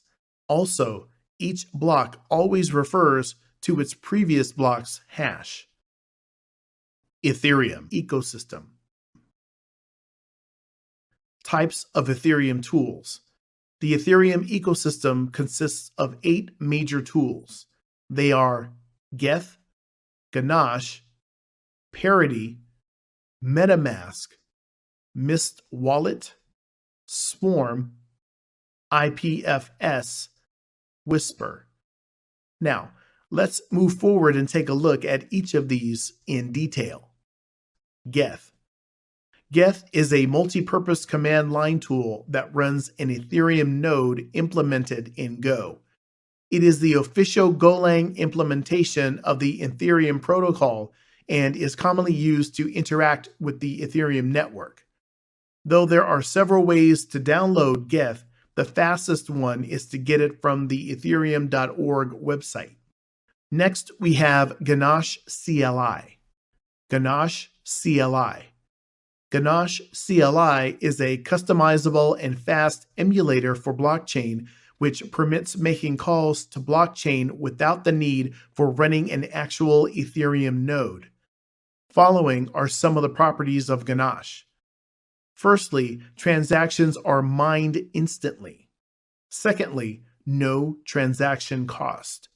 Thirdly, accounts can be recycled, reset, and instantiated with a fixed number of Ether without the need for faucets or mining. Fourthly, gas price and mining speed can be modified. Fifthly, a convenient GUI gives you an overview of your test chain events. Parity. Parity is the fastest, lightest, and most secure Ethereum client that provides the core infrastructure essentials for quick and reliable services. Parity is written in Rust language. It offers better reliability, code clarity, and performance. It is an Ethereum client that is integrated directly into your web browser. Apart from allowing the users to access the functions of basic Ether and token wallet, it also serves as an Ethereum GUI browser. It provides access to a diverse range of Ethereum features, including dApps.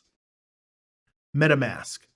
MetaMask turns Google Chrome into a browser that allows the users to send and receive transactions and also fetch data from the blockchain. It is a browser-based wallet which can be added as a plugin to your Chrome browser. It permits you to run Ethereum dApps directly from your browser without the need for running a full Ethereum node. MetaMask accounts.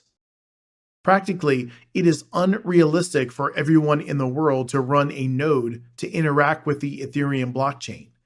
To overcome this, MetaMask hosts a number of nodes so you don't have to. A user simply needs to install MetaMask and can automatically get connected to the nodes. Thus, you can use the Ethereum blockchain seamlessly. Let's talk Mist, which is another important tool of the blockchain ecosystem. Mist Wallet. Mist Wallet is the end user interface for Ethereum that is developed for browsing and using dApps. Mist is an official Ethereum wallet. It was developed and distributed by the team which is responsible for the management of Ethereum ecosystem. It is usually used by developers who want to create, deploy, and use smart contracts. It is a full node wallet, which means you'll have to download the entire Ethereum blockchain onto your computer. Some of the applications of Mist Wallet is as follows. First, sending and receiving transactions. Second, storing Ether. Third, creating multi-signature wallets. And fourth, deploying smart contracts. Swarm. Swarm is a platform which supports distributed storage and provides content distribution services. It acts as a native base layer service of the Ethereum Web3 stack. It provides sufficient decentralization and redundant storage of Ethereum records to distribute blockchain data as well as dApp codes. It leverages the underlying Ethereum infrastructure through the use of contracts and ethers to encourage cooperation among nodes. The files are split into pieces and are stored in the nodes of the network. An accounting protocol is used by peers to keep track of these chunks delivered and received, and resulting micropayments associated with it. IPFS. IPFS is a decentralized storage system that is not related directly to Ethereum, but can be integrated with it. IPFS stores data by use of a distributed hash table or DHT. Once we know the hash, we request the peer network who has a copy of the content located at the corresponding hash, and then we download the content from the node who has the desired data which we need. The data transfer between the nodes in the network uses a mechanism which is similar to the one used in BitTorrent. It also provides a versioned file system capable of storing files and tracking versions over time. Thus, it defines how files move across a network, making it a distributed file system. By combining all of these properties, IPFS is enabling a new permanent web and augmenting the way we use existing internet protocols like HTTP. Whisper. Whisper is an identity-based communication protocol for dApps to interact with each other. dApps that need to publish small amounts of information to each other and have the publication last some substantial amount of time prefer using Whisper. For instance, a dApp running a currency exchange may use Whisper to record an offer to buy a currency at a pre-agreed price on the exchange platform. Some of the drawbacks of Whisper are as follows. It has low-level API, which is only exposed to dApps and never to users. Second, it has low bandwidth and is not designed for large data transfers. Third, it has uncertain latency. And lastly, it has no reliable methods for tracing packets. Ethereum frameworks. We'll look at two types of Ethereum frameworks. Web3.js. Web3.js is a set of libraries which permit one to interact with a remote or local Ethereum node. It can be done with the use of IPC or an HTTP connection. The key connection between Ethereum network and dApp that allows you to compile, deploy, and interact with smart contracts is called Web3.js. It gives us a way to build a website or client that can talk to the Ethereum blockchain. Let's take an example of traditional development. When you develop a website, it talks to APIs using JSON or jQuery to make AJAX calls. A website talks to blockchain using Web3 using JSON.RPC, which is similar to making a remote procedure call. Ethereum comprises of a large number of nodes which talk to each other. We use JSON RPC to make a request to a particular node, which is like an API call. Thus, if we want to talk to a smart contract or read an account, we do it through Web3. ETH.js. It is a highly optimized, lightweight JS utility for Ethereum based on web.js. In this, all the unnecessary characters are removed from the source code and the code is reduced to 160 kilobytes. Ethereum Development Environment. The three commonly used Ethereum development environments include Remix IDE, Truffle, and Embark. Let's understand these environments in a little more detail. Remix IDE. Remix IDE is a browser-based compiler and IDE that enables users to debug transactions and build Ethereum contracts with Solidity language. You can simply log on to the web-based editor, write the code, and compile the same to create the bytecode in order to test your code. The next slide shows how Remix looks. Another popular environment is Truffle. Truffle is a development environment testing framework and asset pipeline for blockchains using the Ethereum Virtual Machine, or EVM. It helps users in developing smart contracts, publish the contracts, and test them. Then we have Embark. Embark is an environment that allows you to easily develop and deploy decentralized applications. It performs the following functions. First, automatic deployment of contracts. Second, keeping track of deployed contracts. Third, managing the complex systems of interdependent contracts. Fourth, performing test-driven deployment with contracts using JavaScript. Fifth, managing different chains like testnet, privatenet, and livenet. And lastly, redeploy the contracts if any changes are done. Let's talk about Ethereum networks. Ethereum network. The basis for decentralized consensus is the peer-to-peer network of participating nodes which maintain and secure the blockchain. A node is defined as a device or a program that can communicate with the Ethereum blockchain network. They are also referred to as clients. They provide wallet functionality and allow users to perform transactions on the blockchain. Thus, a node serves as a machine running as an Ethereum client. It is used to store the data and transfer money. It is formed by combining one or more nodes, and each node contains a copy of the blockchain. Types of network. There are three main types of networks: the testnet, the mainnet, and the private network. Ethereum dApps and DAOs. DApp. Decentralized application is an application that is used on networks with trustless protocols to avoid a single point of failure. They run on a peer-to-peer computer network. All the activity which takes place on an Ethereum decentralized application is cryptographically secured on the blockchain. DApps are open source, which means that everyone can verify the contents of the software.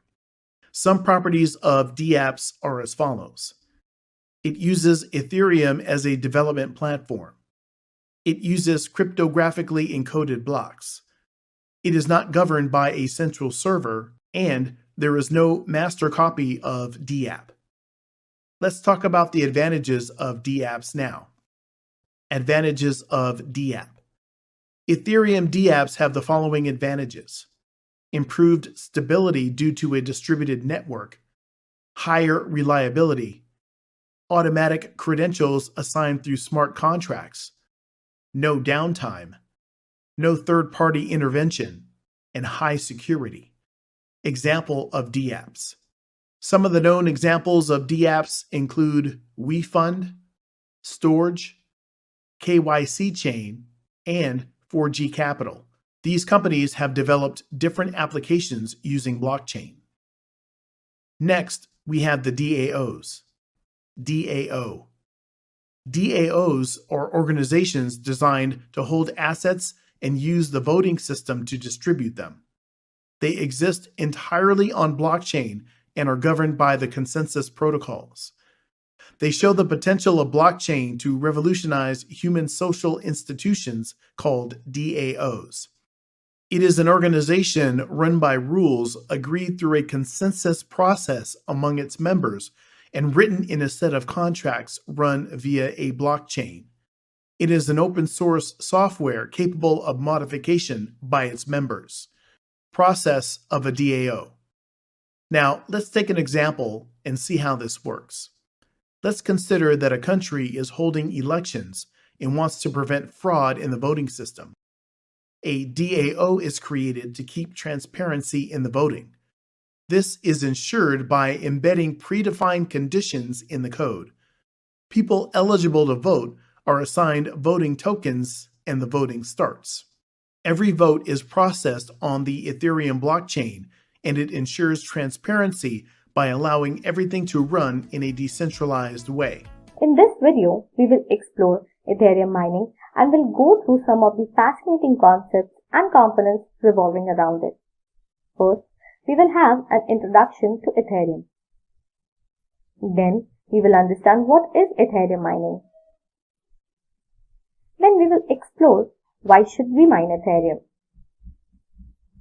We will look into the types of Ethereum mining. And then we will understand how the Ethereum mining process works. Then we will explore how exactly to mine Ethereum. Then we will discuss, will the proof of stake transaction kill proof of work? And then finally we will find out, is mining Ethereum profitable? So without doing much ado, let's get started with the video. Let's bring you up to speed on Ethereum.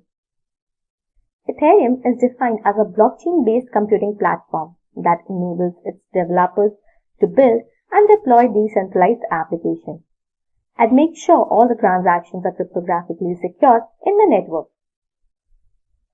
Ether is the cryptocurrency of Ethereum, used to build decentralized applications, smart contracts, and make standard peer-to-peer payments. Ether basically acts as fuel for the Ethereum network. It tracks and facilitates all the transactions. So that brings us to what is Ethereum mining. In simple words, Ethereum mining is a process of creating and adding a block of transaction to the blockchain network of Ethereum. It uses the proof of work consensus mechanism for mining Ethereum. All transactions taking place in the Ethereum network needs to get approved by the miners. Miners is a community of people using a hashing script Ethash to solve computationally hard puzzles for successfully mining the blocks of transactions in the Ethereum blockchain network, which helps secure the network from attacks like hacking or manipulation of identity. Now let's understand why we need to mine Ethereum. The primary goal for mining Ethereum is to make money. Ethereum mining turns the act of securing the network into a relatively complex but profitable business. Also, miners receive a certain amount as a reward for mining each block of the Ethereum blockchain network, including the transaction fees paid by the users. Thus, Ethereum mining benefits each and everyone participating in Ethereum blockchain network. So, what are the types of Ethereum mining? Ethereum mining can be performed in three ways: Ethereum solo mining, Ethereum pool mining, and Ethereum cloud mining. In Ethereum solo mining, you will get rewarded only if you solve the puzzle and mine the Ethereum block first. Since here you are competing with many people and companies, you have to be very good at your work. Also, solo mining is only profitable when you have plenty of resources with you, like 100 plus graphics cards. And in solo mining, having so much equipment may use a lot of electricity and space, leading to high electricity bills, and not everyone has a considerable amount of area needed. Ethereum pool mining is the easiest and fastest way to get started with Ethereum mining. In this, you work along with other people together in a single pool, and if someone from the pool gets the hash code correctly, they share the reward among everyone in the pool. We should consider a few important factors before joining a pool, like pool size, minimum payout, and pool fee. Pool size determines the number of blocks you find in the Ethereum network, and it shares rewards. As the number of miners increases, the chances to get rewards also increase. Minimum payout is the minimum amount of Ethereum you need to mine before it gets credited to your wallet. And pool fee is the amount you need to pay to continue using the pool. This amount is percentage based on the amount of Ethereum you're mining. Ethereum cloud mining, you pay someone else with the equipment to mine Ethereum for you. You pay some amount of money as fees to them for investing their time and resources.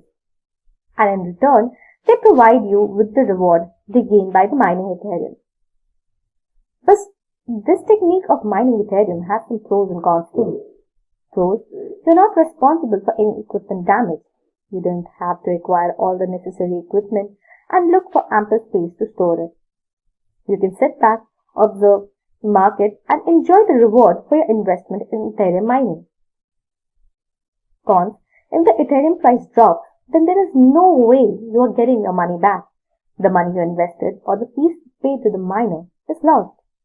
And you can't ask the other person to change the equipment according to your concern. Ethereum cloud mining is considered a safer way for mining service providers to guarantee a profit for the resource they have purchased. Now let's understand how the Ethereum mining process works. Ethereum mining follows a specific set of steps to function. Step 1. A user requests a transaction with the help of the private key of his digital wallet account. Then the request is shared worldwide with the Ethereum network. Next, the requested transaction is added to a list of pending transactions that needs to be added to the Ethereum blockchain network. Step 4. The miner then verifies and validates the requested transaction and perform a complex mathematical puzzle on the transaction data. Step 5. Once the request transaction is verified and it stores a copy of it in Ethereum, the process of proof of work begins for the respective block. Step 6. Then the nodes of the Ethereum network verify that the checksum of the state of the miner's block matches the checksum of the updated state of the Ethereum after execution of all transactions. Step 7. Only after that the block is added to the Ethereum blockchain network. Step 8. On successfully mining the block, it rewards the miner with some amount of Ether in their wallet. The block reward of Ethereum is 3 Ether. And step 9. The requested transaction is approved and credited to the respective wallet or wallets. Each transaction is mined only once, but every participant of the Ethereum network verifies it. This makes me curious about how to mine Ethereum. Tools you will need to be an efficient miner for Ethereum on your personal computer are an Ethereum wallet to store all your currency earned, GPU drivers or graphics card with a minimum of 3 GB RAM, a mining software suitable according to your hardware like GPU, and a compatible operating system, Windows 7 or 10 with 64-bit. Before getting started with mining Ethereum, you need to create an Ethereum wallet to store all your Ether. Trezor Model T and Ledger Nano are the most reliable and secure wallets in the market of cryptocurrency. Installing GPU drivers or graphics card after creating your digital wallet, you need to update all the hardware, that is, drives in your system. You can use two types of graphics cards. They are AMD graphics card and NVIDIA graphics card. Claymore is considered the best software for mining Ethereum on GPU drivers.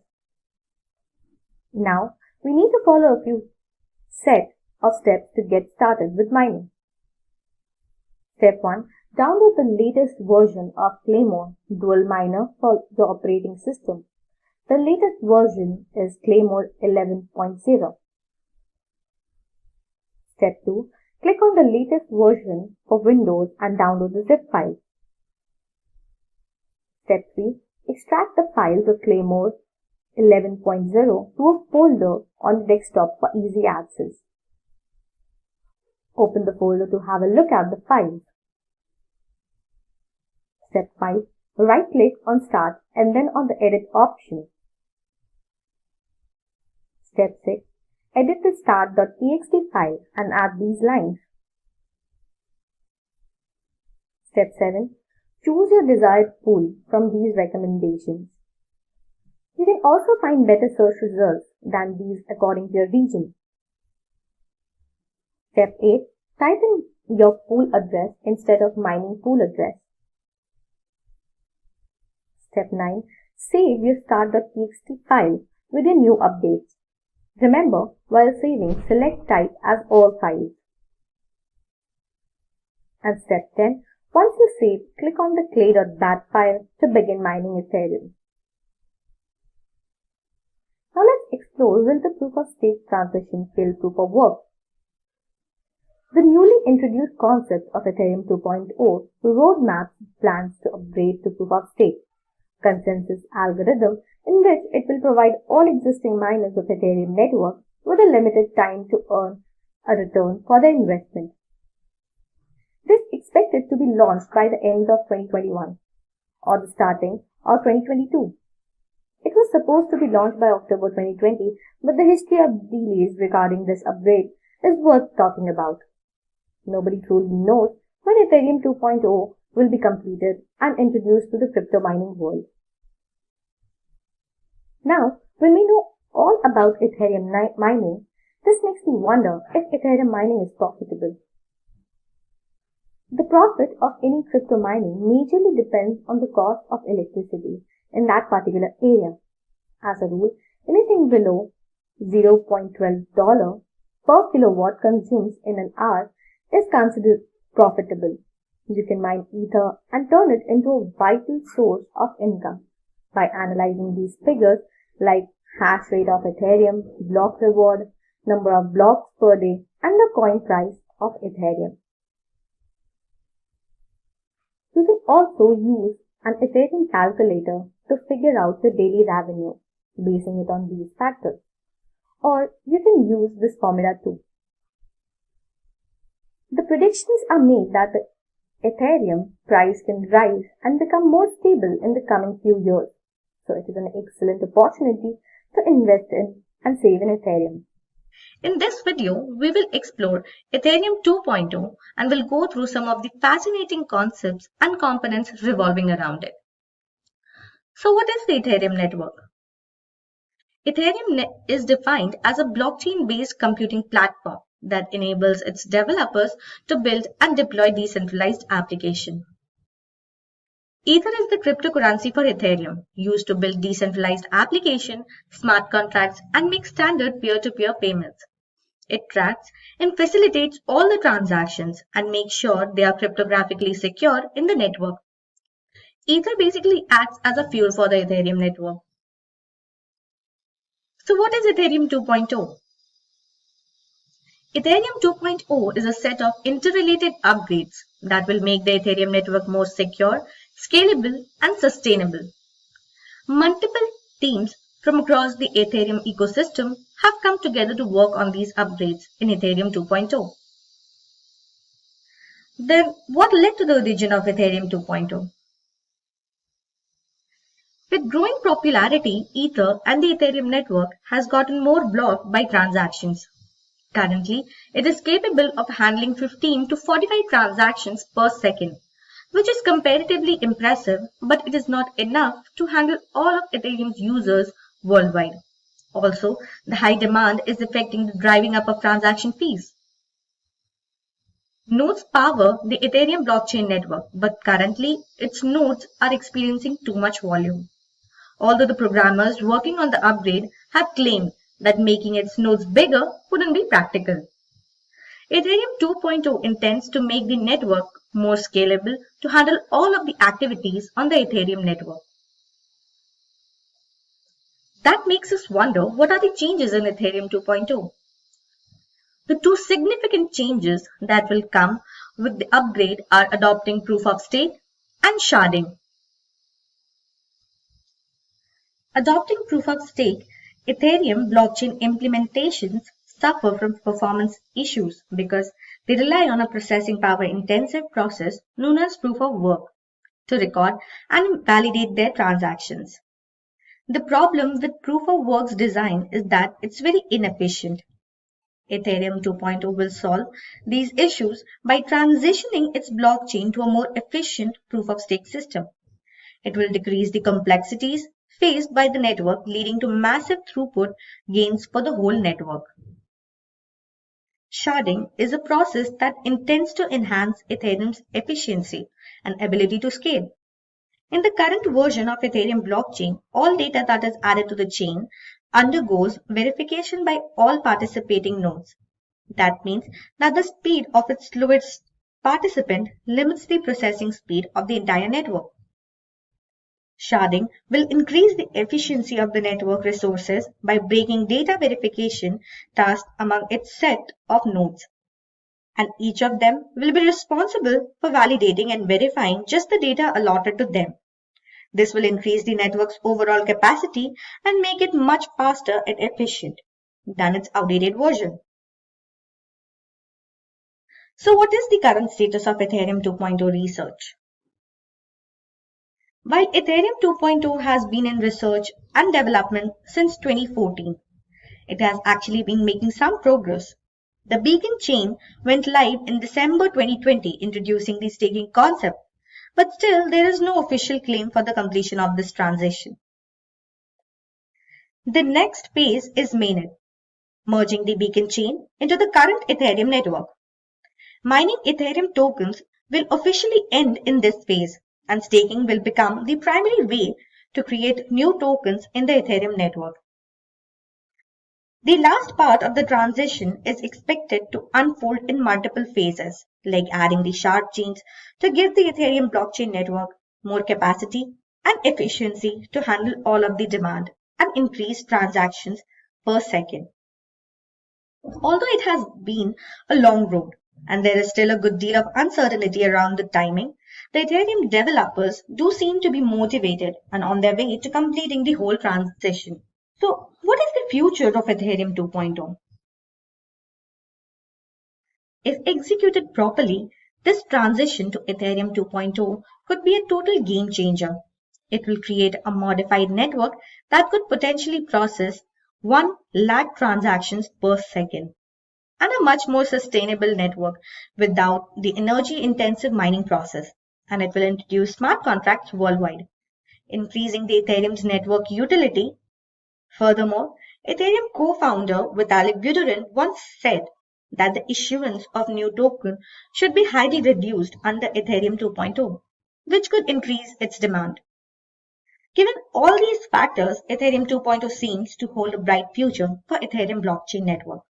In the previous videos, we covered what Bitcoin and Ethereum are. Let's proceed further and have a look at how they both differ from each other. Did you know there are more than 1600 cryptocurrencies worldwide? And among them, Bitcoin and Ethereum have always been the top two most popular cryptocurrencies in the world by market cap. Also, recently, Ethereum as well as Bitcoin reached its all-time peak in worldwide trading. According to Decrypt.co, every day new companies like Me2 and PayPal are coming forward to invest in Bitcoin and Ethereum. On March 7, 2021, Me2 confirmed that it had purchased 40 million in Bitcoin and Ethereum. On the other hand, PayPal is about to launch a scheme where the public can purchase and sell cryptocurrencies, initially featuring Bitcoin and Ethereum via PayPal digital wallet. But have you all ever wondered how they compare based on their similarities and differences in various aspects? Well, before moving any further, let's have a quick look at how Bitcoin and Ethereum originated and made a benchmark in the economic system worldwide. Bitcoin was first introduced in 2009 by Satoshi Nakamoto to resolve cyber attacks, double spending, and eliminate the middleman between the transaction.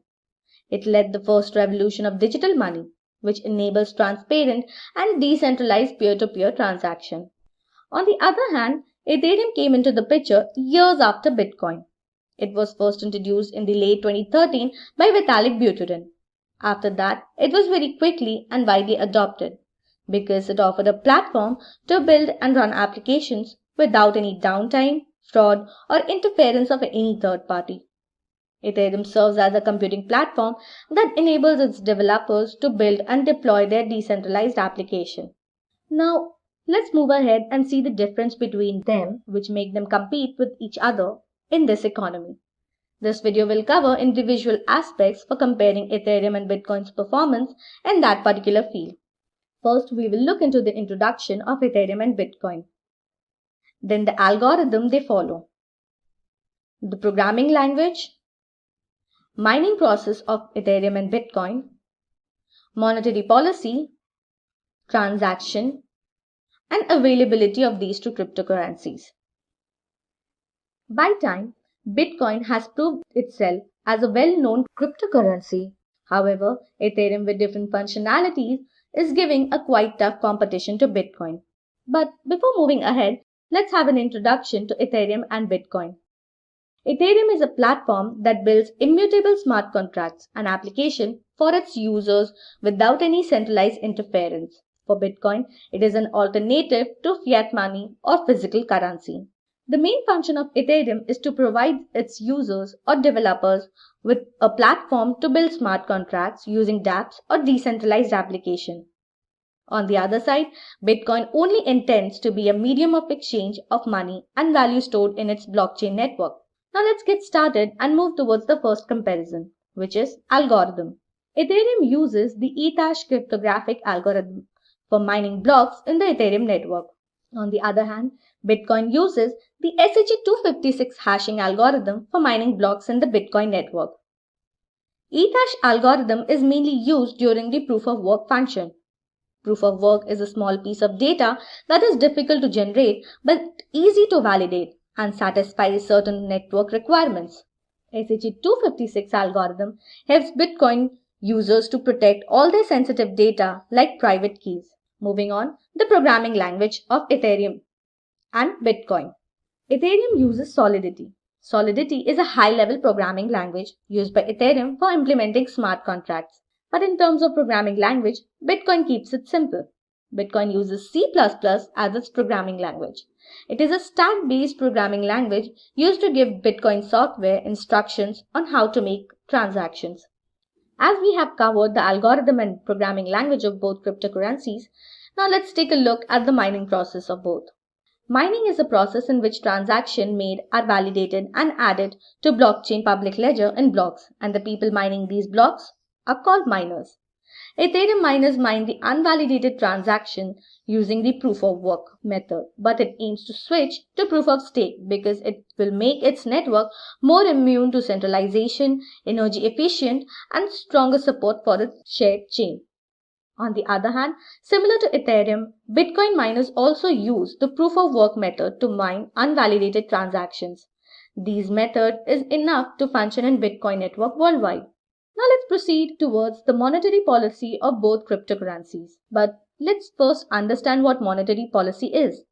Monetary policy is known as the process of drafting, announcing, and implementing the plan of actions taken by the competent monetary authority to control the money supply and achieve goals that promote sustainable economic growth.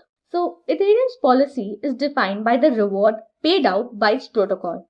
Ethereum's monetary policies are best described as minimum issuance to secure the network. Therefore, there is a constant trade-off between the transaction speed and security. But Bitcoin's monetary policy comprises of two parts, halving and block frequency.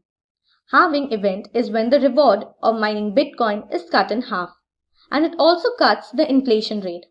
And the block reward is the number of Bitcoins you get if you successfully mine a blockchain block. The current block reward for Ethereum is 2 Ether per block, and for Bitcoin, the block reward is 12.5 Bitcoins per block. Also, every 14 seconds, a block of Ethereum is generated, and one block of Bitcoin takes 10 minutes to generate. Monetary policies are considered to be fixed and non-inflationary. Due to this, over time, mining blocks will become more difficult. Next is transactions. Ethereum is a little bit faster than Bitcoin, with 30 transactions per second, and it takes just a few minutes to confirm it. On the other side, Bitcoin's transaction speed is 5 transactions per second, and it can take up to 60 minutes or more to confirm. Ether, the currency of Ethereum, acts as the fuel for Ethereum networks, and Bitcoin is only used as the value for real-world transactions. To compete with already present electronic cash like credit cards and Google Pay, Ethereum and Bitcoin require higher productivity to attain widespread adoption. Not talking about the availability of both cryptocurrencies, Ethereum is not limited, but it can occasionally reduce due to large network upgrades. However, Bitcoin is limited to 21 million coins, and as of today, 18 million Bitcoin is already used. But in the end, both Bitcoin and Ethereum, being the top cryptocurrencies, share a few similarities. Like both are decentralized and can be used to have a peer-to-peer transaction, proof of work also, both have a large network of independent nodes. Now, let's have a demo. Now, let's have a look at the media outlet website CoinDesk, where we will see all stats related to Bitcoin and Ethereum in detail. CoinDesk is a site specialized in digital currencies. It is used to explore the news and price data related to cryptocurrencies, and also explains how cryptocurrencies contribute to the evolution of financial system worldwide. Now, see this graph. This graph shows the change in Bitcoin price in 24 hours duration. This graph shows the gradual change in the price of Bitcoin. It started from $64,439.29 on April 14 at 12 p.m. And right now, by April 15 at 6 a.m., it is at $63,189. The rate of change is minus 0.46%, which shows the change in the price of Bitcoin per hour. Let's have a look at this graph of Ethereum too. The value of Ethereum started at $2,388.13 on April 14 at 12 p.m.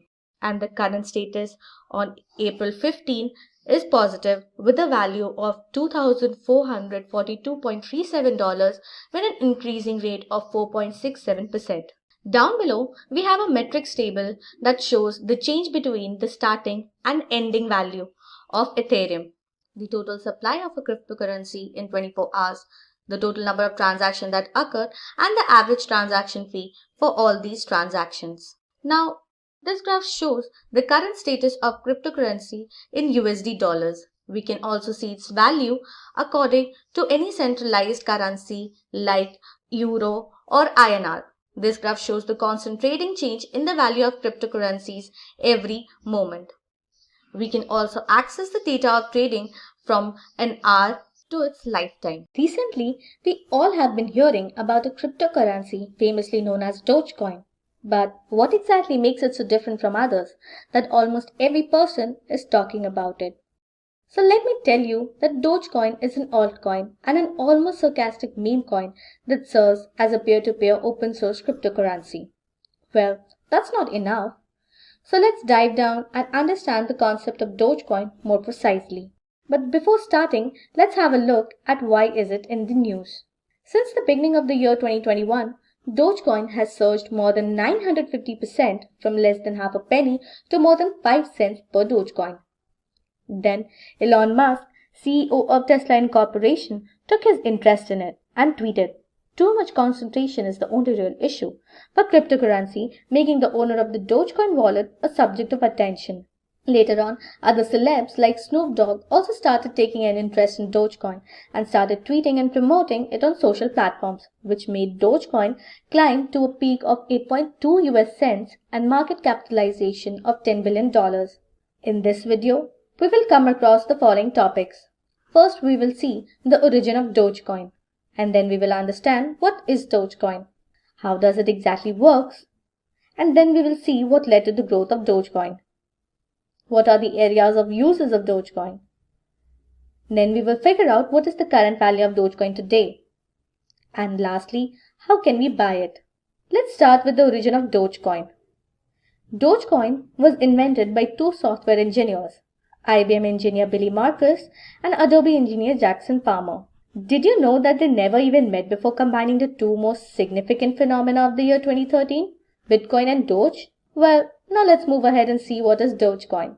Dogecoin is a peer-to-peer open source cryptocurrency that provides its user a completely unknown, decentralized, and secure environment free from any third-party interference to make their transaction. Dogecoin was intended to be an altcoin and a meme coin inspired by Shiba Inu's popular meme, aka Doge. Moving ahead, let's have a look at how it works. To understand the workflow, let's take the example of two friends, Mark and Susan. Mark owes some money to Susan, and now he needs to return it. So he thinks of an idea and decides to send her Dogecoin instead of giving her physical money. They both open their digital wallet account. To pay her, he needs two essential pieces of information. First, his private key, and second, her public key. To get access to Susan's private key, he needs to scan a QR code from his smartphone. Then the application alerts all the Dogecoin miners around the world to proceed further with the process. The Dogecoin miners validate whether Mark has enough Dogecoin to make the payment or not. And after the validation process, they approve the transaction request. Dogecoin miners race with each other to collect all the data of the pending transaction known as the nonce. The miners then apply a mathematical function to produce the correct hash number for that particular nonce of the pending transaction. The miner who successfully produces the correct hash number is rewarded with 25 Dogecoin in his account. After that, Mark and Susan gets a confirmation message that their request for the transaction has been approved, and within 10 minutes the requested amount of Dogecoin is credited into the wallet of Susan. Thus, the transaction is completed. So, what led to the growth of Dogecoin? Dogecoin officially came live in 2013 and became an instant hit within the community of people who just wanted to play around the cryptocurrencies freely. As I said earlier, Dogecoin was intended to be a joke for content creators, but they were very well received it. Users of internet forums like Reddit and Twitter adopted Dogecoin and started tipping their content creators. This usage of Dogecoin made it surpass the trading value of the other cryptocurrencies, specifically Bitcoin, in 2014. It also started doing charity work to introduce and promote themselves in the real world. For example, once they raised a fund of $55,000 for a NASCAR driver, Josh Weiss, and in return, he printed the logo and 98 Dogecoin over his race car eventually. It almost became the mascot for what crypto should be. Let's have a look at who uses Dogecoin. Today, many companies and firms like restaurants, grocers, web hosting, products retailer, ebook sellers, and travel services uses Dogecoin for transaction. These are a few examples of companies in every sector that uses Dogecoin. Grocers, Hello Pets, GamerHeats.com. For web hosting, Gamer.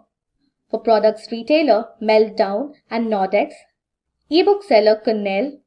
And travel services like Velolio.it. This makes me curious about the current value of Dogecoin. Let's have a look at that too.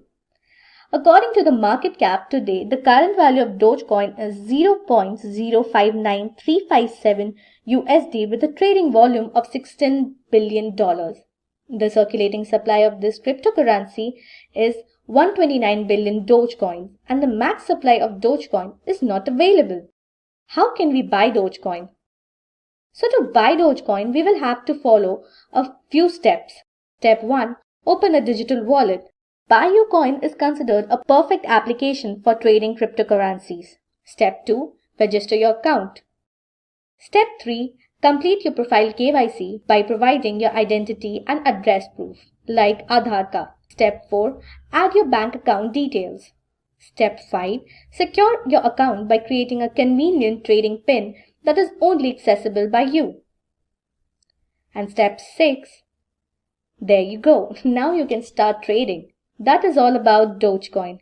Currently, we have heard a lot of buzz about the cryptocurrency Dogecoin and the shenanigans of its community. Did you know that on 20th April 2020, Dogecoin surged its value to $1, making this day named after itself as Doge Day? The supporters of Dogecoin were trying to amplify the value of it to make it $1. But how is it done in reality? How can we affect the value and availability of cryptocurrency? Well, all this is done by a process called mining. And this is what affected Dogecoin, resulting in the rise of its value. Mining coins of the Dogecoin network is called Dogecoin mining. Now, let's move ahead and see what's in this video for you. First, we will have an introduction to what is Dogecoin. Then, we will figure out the net worth of Dogecoin today. We will understand what Dogecoin mining is. Then we will have a comparison of mining process of Dogecoin with a few other cryptocurrencies like Bitcoin. Then we will dive into how to mine Dogecoin. In this segment, first we will see types of Dogecoin mining like pool and solo. Then we will see what exactly you require to start Dogecoin mining, what hardware and software you need for Dogecoin mining. And then we will understand a new concept of Dogecoin mining, which is Dogecoin cloud mining. And in the end, we will analyze whether Dogecoin mining is profitable or not. So let's get started and have a quick look at what is Dogecoin. Dogecoin is a peer-to-peer open source cryptocurrency that works on blockchain technology.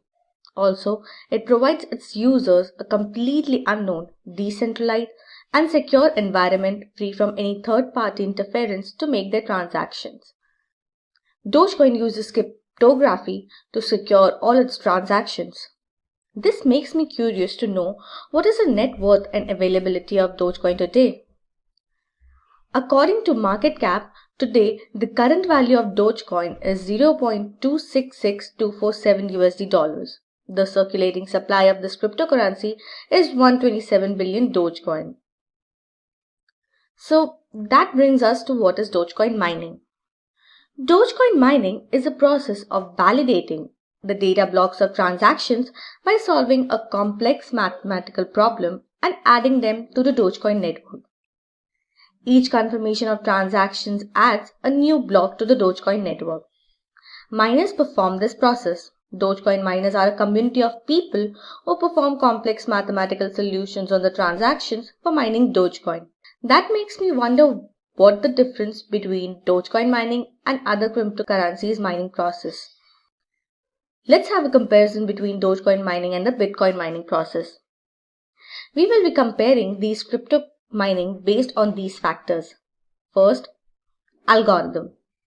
It is a set of rules that every cryptocurrency follows for mining new coins. In the algorithm, Dogecoin mining uses Script. Bitcoin mining uses SHA-256. Script is considered a lot quicker and cheaper than the SHA-256 algorithm, making mining easier for miners of the Dogecoin network. Second is difficulty. This represents the complexities and challenges faced by miners to mine each block of the blockchain of any cryptocurrency. In difficulty, Dogecoin is 2,798,252.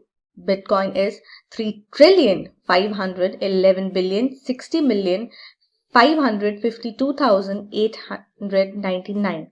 Thus, it proves that Dogecoin is easier to mine among other cryptocurrencies. Third is block time. It is the time taken by a new block of transactions to be checked, confirmed, and added to the blockchain. Block time of Dogecoin is 1 minute. For Bitcoin, it is 10 minutes.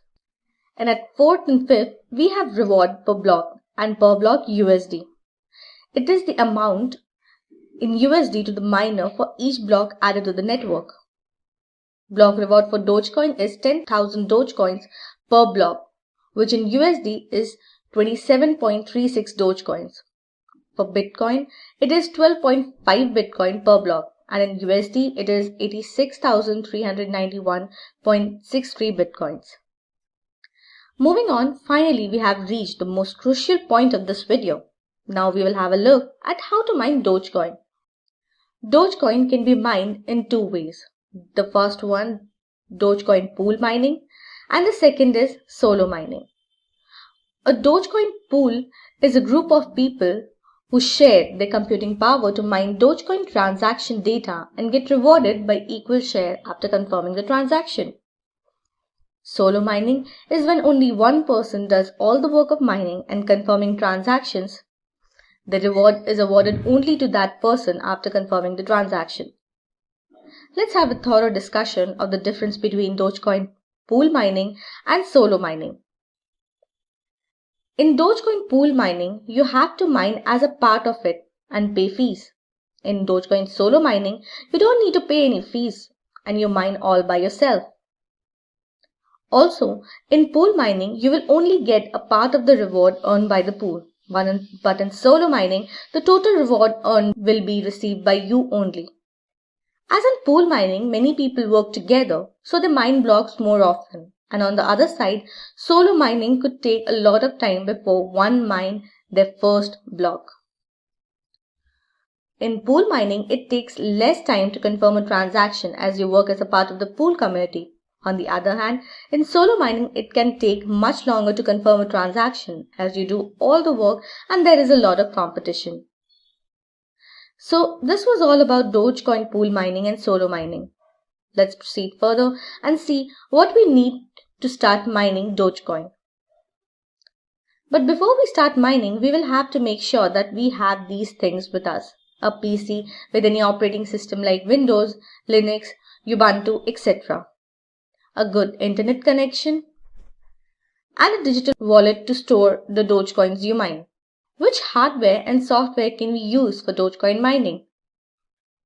You will need your PC's CPU, which should be powerful enough to mine Dogecoin. A GPU or graphics card can also be used for mining Dogecoin. For example, Sapphire Pulse Radeon RX 580, Asus RX Vega 64, and many more.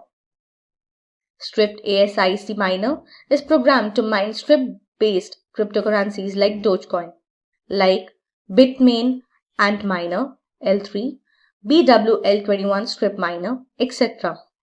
If you are new to Dogecoin mining, then using your PC's CPU will be the right choice and CPU Miner is the most appropriate software. If you are thinking of mining using GPU or graphics card, you can have a wide range of software.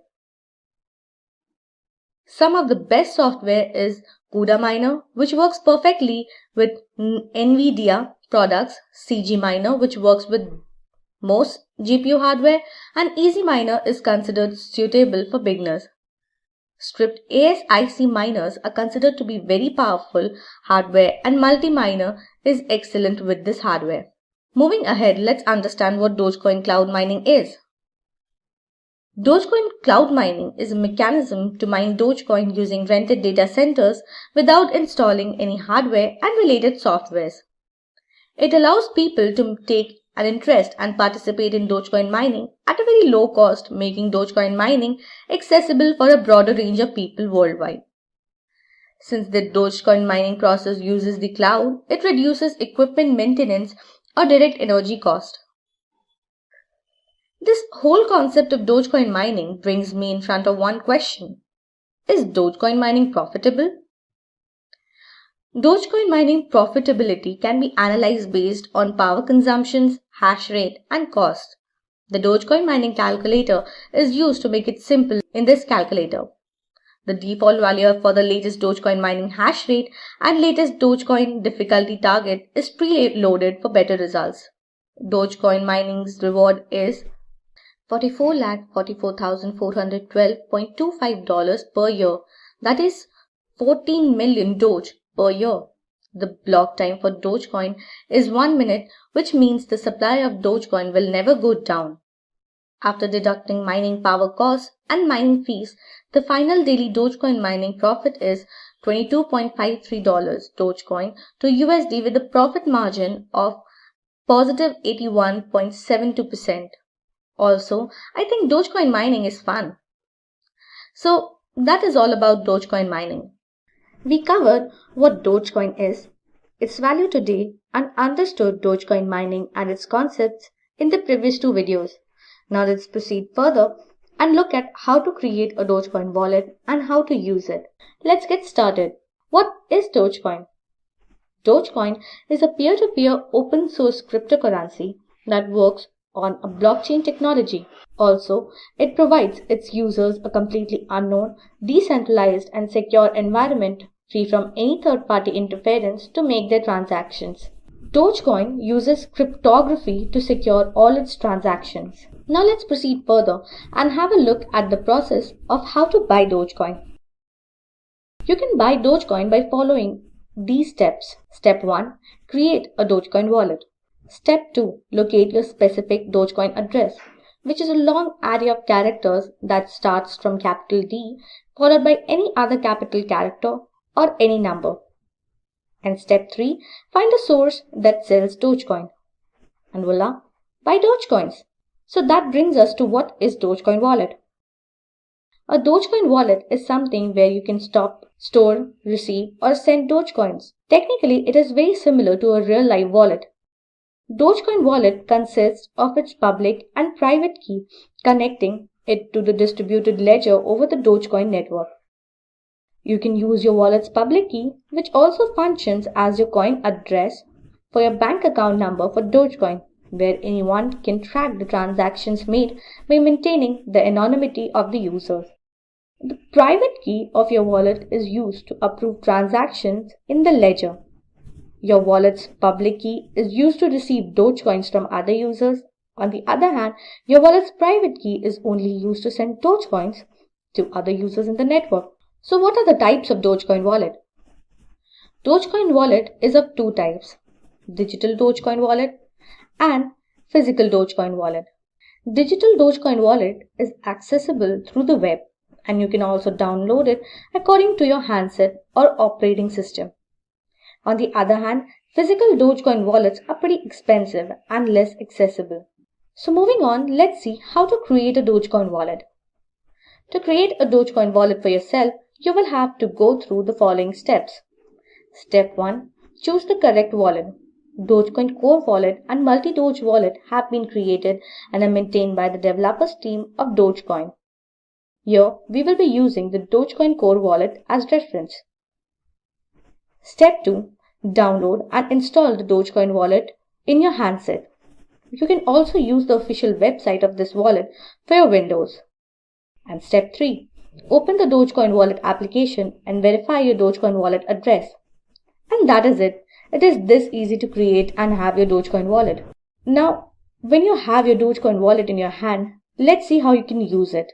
On the very bottom of the home page of your wallet, there are two options. Request coins, where you can request Dogecoins from other users in the Dogecoin network. And send coins, where you can send Dogecoins to other users in the Dogecoin network.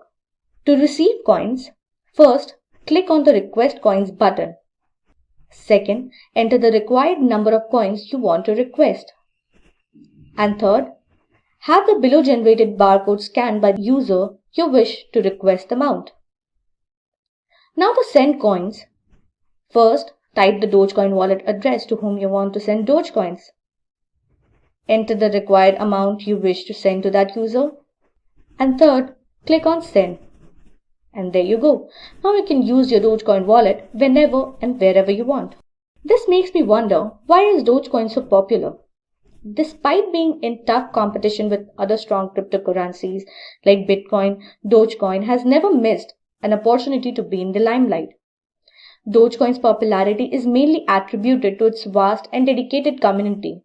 Other than that, social platforms like Reddit and Twitter also promoted Dogecoin to a great extent due to its fun factor and the whole joke story behind it. Celebrities like Snoop Dogg, Kevin Jonas, Elon Musk also started taking an interest in Dogecoin and posting pictures and comments on their social media handles, which increased the craze of Dogecoin all around the world. So this was all about Dogecoin wallet. Now let's have a look at the top 5 Dogecoin wallets of 2021. These are the top 5 Dogecoin wallets of 2021. Ledger Nano X, Trezor Model T, Kipkey, Binance, and Kraken. Kraken is primarily a cryptocurrency exchange platform but can perfectly act as a Dogecoin wallet. All you need to do is to register and then buy some Dogecoins. It is a very secure and reliable cryptocurrency exchange platform. It charges a very low fees for every transaction taking place on it, and it accepts a pretty decent amount of fiat money. What comes to your mind first when you hear the word Dogecoin? I'm pretty sure either it's a meme or Elon Musk. Well, whatever we think of this cryptocurrency, we can't deny the fact that Dogecoin started as a joke, now turned into the crypto star of the future. Everyone, one or the other way, knows about Dogecoin. But do you know what makes it so unique and popular? In this video, I will take you through some amazing top 10 facts about Dogecoin. So let's get started. Number 1. Dogecoin has several safety levels. Security levels are partially based on the number of nodes of cryptocurrency. Dogecoin has 1090 nodes, which makes it irresistible to hacking, plus sometimes the traffic increases in the Dogecoin network, making it more vulnerable to its security. Number 2. Huge and interactive community of followers. Among all other cryptocurrencies, Dogecoin today has the biggest community of followers. They genuinely believe that Dogecoin will rule the future, and this unity proved to be an advantage for Dogecoin. For instance, once China banned all the payment companies dealing with Bitcoin, which led to the increase of Dogecoin Reddit users up to 19,000 in just 2 weeks. Thus, the price of Dogecoin escalated to 300%.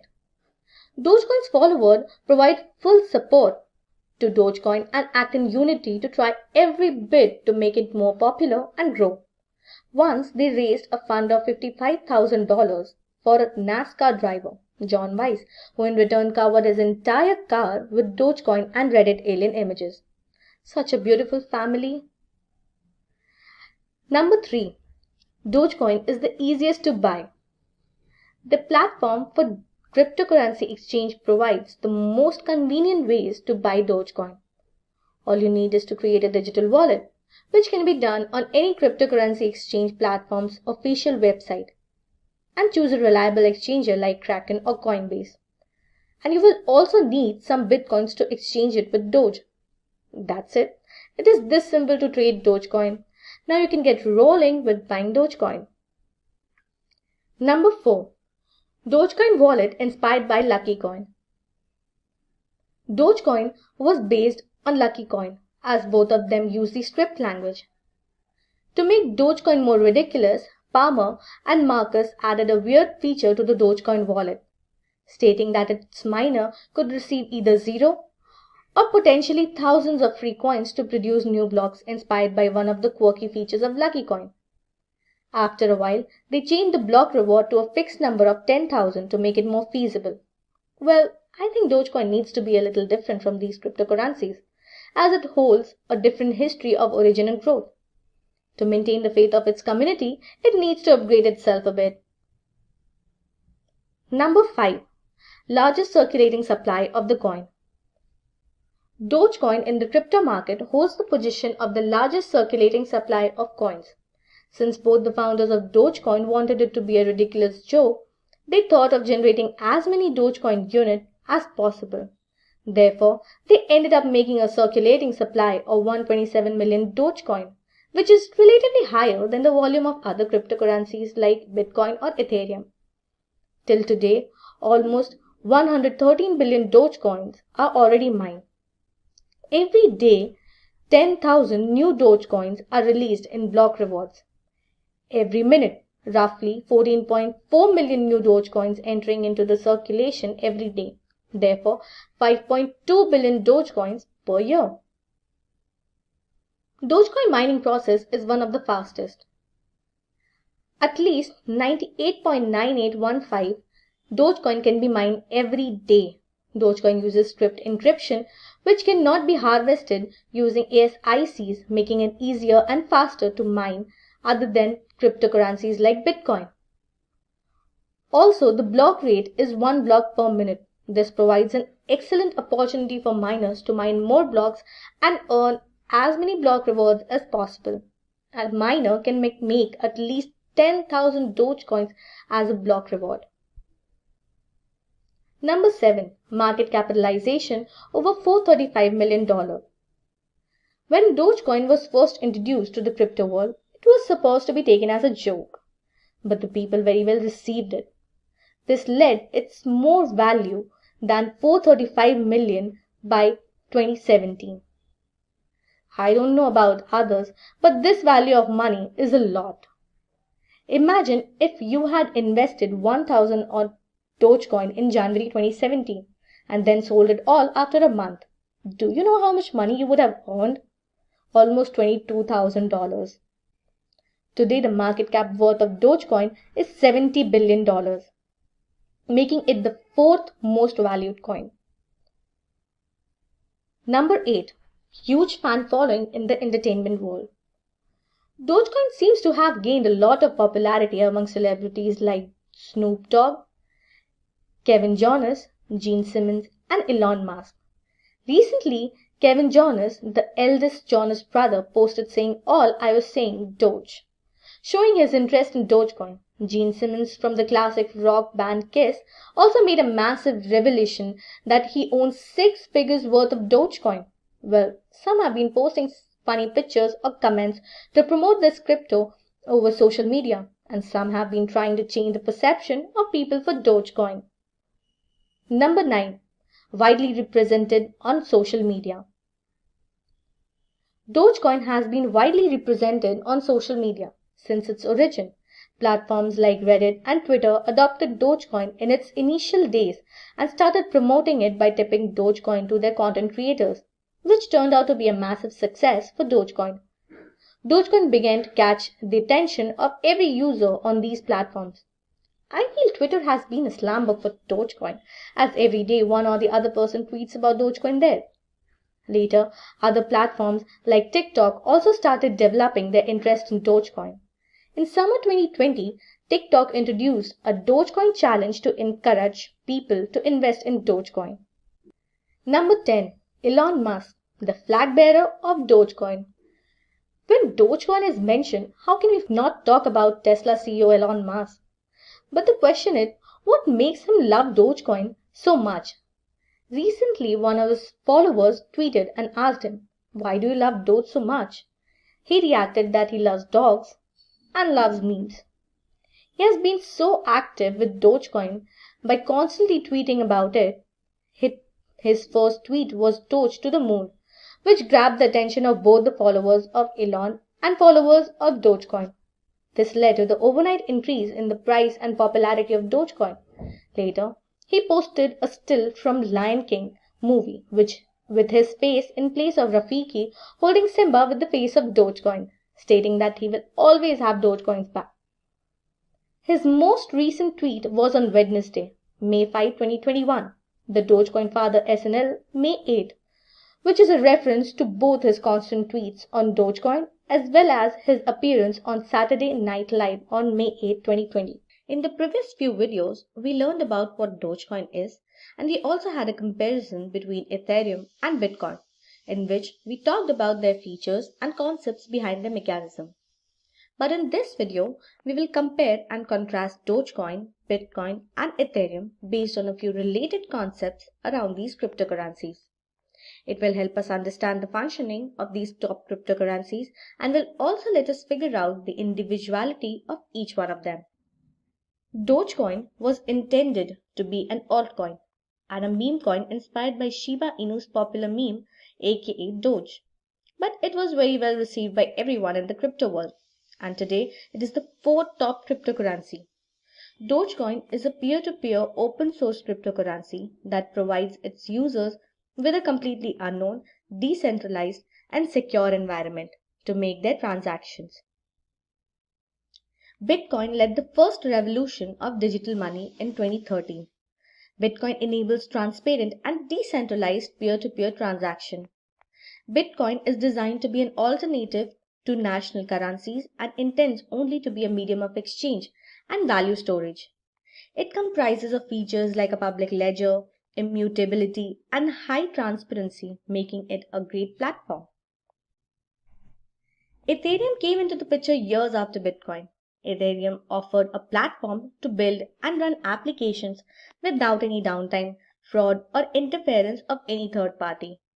Ethereum serves as a computing platform that enables its developers to build and deploy their decentralized applications using smart contracts through its currency Ether or ETH. The primary function of Ether is to help developers build smart contracts using dApps or decentralized applications. Now, let's move on to the comparison between Dogecoin, Bitcoin, and Ethereum. We will be comparing them based on few major parameters like algorithm, programming language, mining process, monetary policies, transactions, today's value, and availability. So let's move ahead and start with the very first comparison, the algorithm. Dogecoin uses strict cryptography for mining the blocks of the Dogecoin network. In comparison, Bitcoin uses the SHA-256 hashing algorithm for mining its blocks in the blockchain network. Ethereum, on the other hand, uses the E- algorithm for mining its transactions.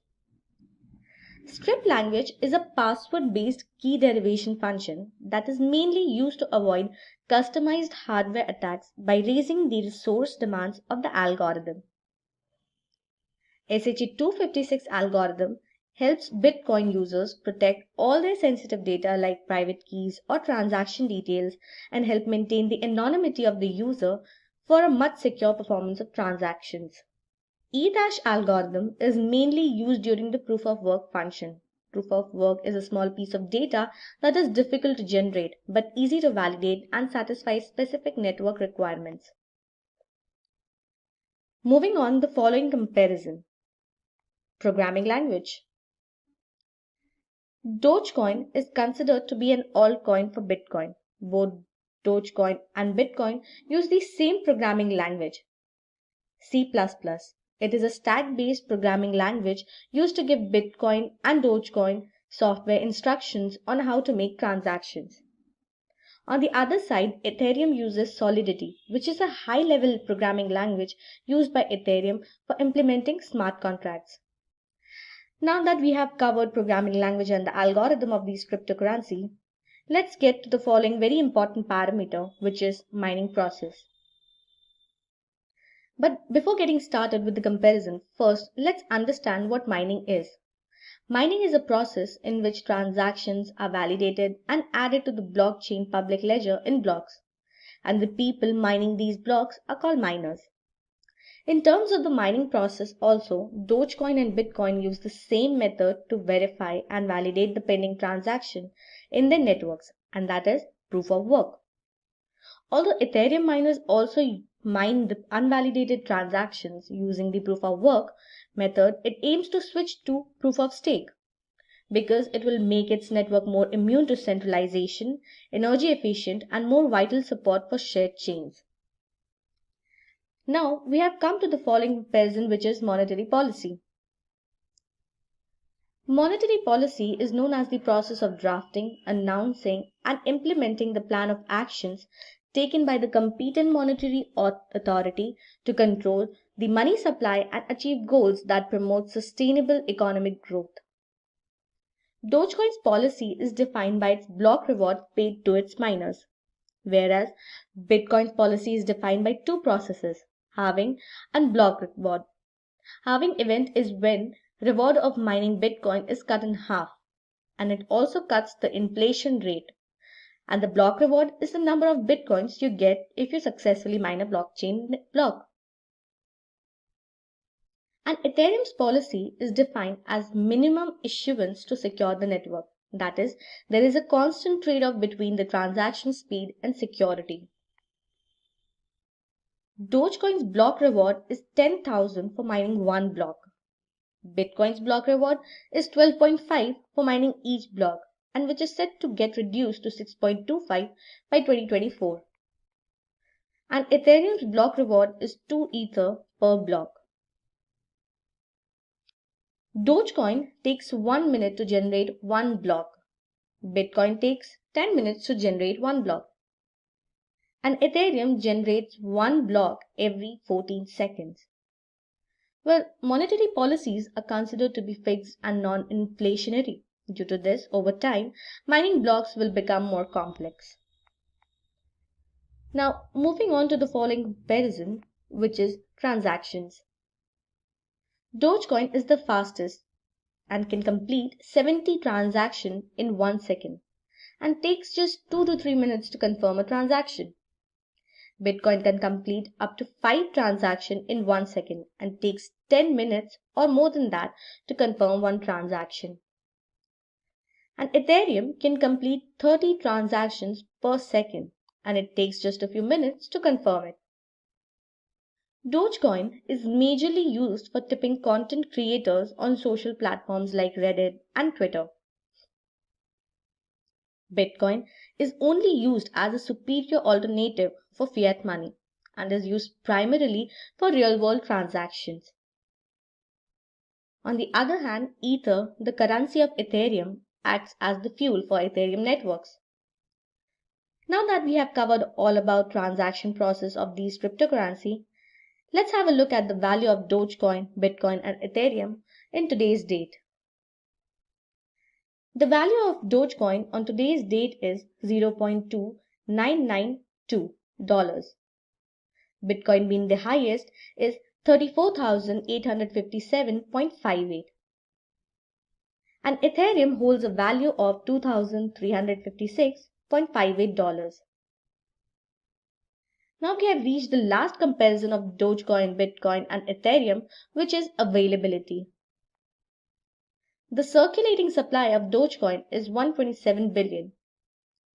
Bitcoin, very low as compared to Dogecoin, is just 21 million in circulation. Ethereum, on the other hand, is said to be unlimited, but till today, the circulation supply of Ethereum is 115.6 million. Till today, 113 billion Dogecoin has already been mined. For Bitcoin, 18 million Bitcoins are already mined. And for Ethereum, roughly 36 million Ethereum has already been mined. In this graph, you can see the red box on the right side of the graph shows the maximum supply of Dogecoin. On the extreme left, you can see first the options that you can use according to your requirements. Like if you want to know about Dogecoin, you can go for the first option, that is www.dogecoin.com, which will lead you to the official website of Dogecoin. If you want to chat with the executives of CoinMarket regarding Dogecoin, then you can go for the fourth option, which is chat. Before that is an address for Binance address, through which you can keep a track of Dogecoin's value on that platform. And you can also change it according to your choice by clicking on More. Right beside the More option, you can see the market cap value of Dogecoin, which is 38,349,469,098.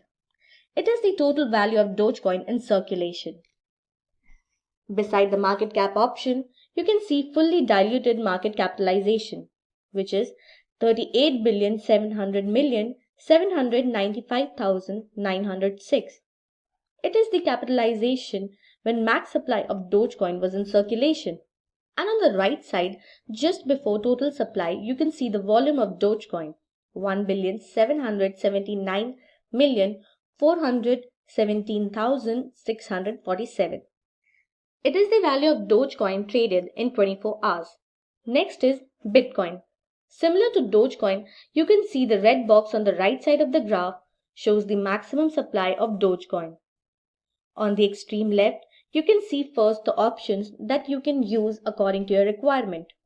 Like, if you want to know more about Bitcoin, you can go for the first option, that is www.bitcoin.org, which will lead you to the official website of Bitcoin.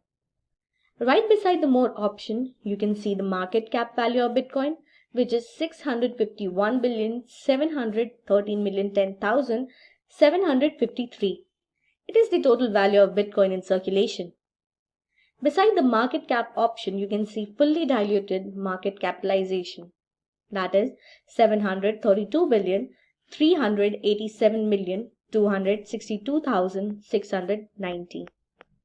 And on the right side, just before the total supply, you can see the volume of Bitcoin, that is 30,249,939,865. Ethereum is no different from Dogecoin and Bitcoin. In this also, you can see the total supply of Ethereum. Also, you can visit the official website of www.ethereum.org to explore more about Ethereum. You can have a look at the market cap value of Ethereum, which is 273,755,586,534. The fully diluted market capitalization is 273,576,987,049. The volume of Ethereum traded in 24 hours is 24,101,779,346.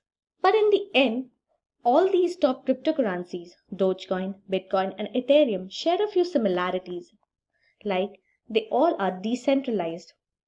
All three cryptocurrencies are free from any third-party interference or any centralized authority, and can be used to have secure and independent peer-to-peer transaction, maintaining the anonymity of the user. And proof of work, that is, all their transactions are verified and validated before processing. After complete verification, further transaction process takes place. Also, all of them have a large network of independent nodes. Meet Susan, an aspiring painter.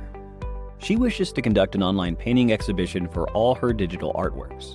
However, as the exhibition is online, she is worried that her paintings won't be secure, as anyone could easily forge or replicate them. Her friend Mark came to her rescue with an idea of NFT. He suggested that Susan could buy NFTs for all her paintings, as NFTs are trustworthy, easily transferable, and will also maintain her ownership rights on her artworks. Susan had no idea what NFTs were, so Mark stepped ahead and explained it to her.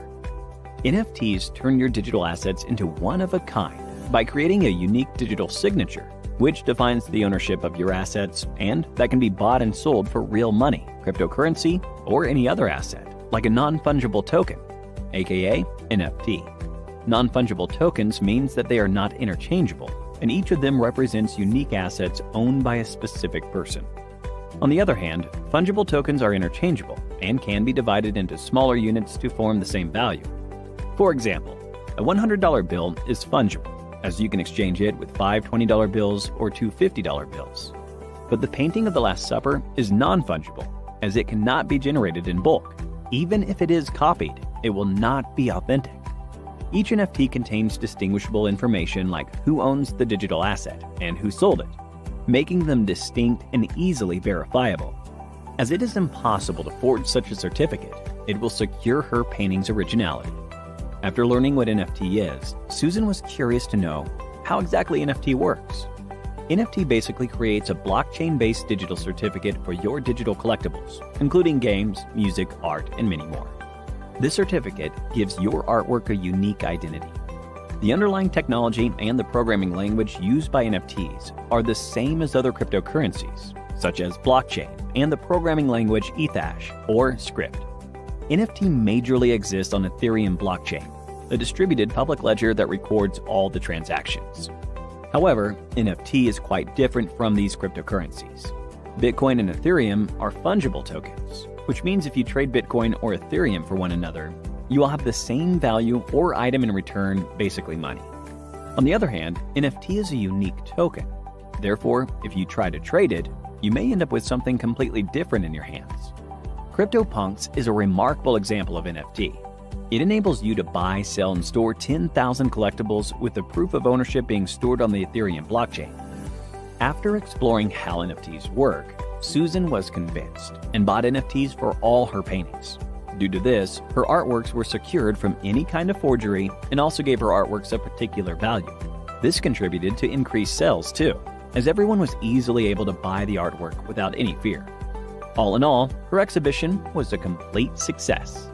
Similarly, NFT has proved itself to be a boon in the lives of many others, like Jack Dorsey, the CEO and co-founder of Twitter with his very first and famous tweet, "Just setting up my Twitter," and Vignesh Sundaresan, famously known as Metakovan, who bought $69.3 million worth of NFT art on Beeple.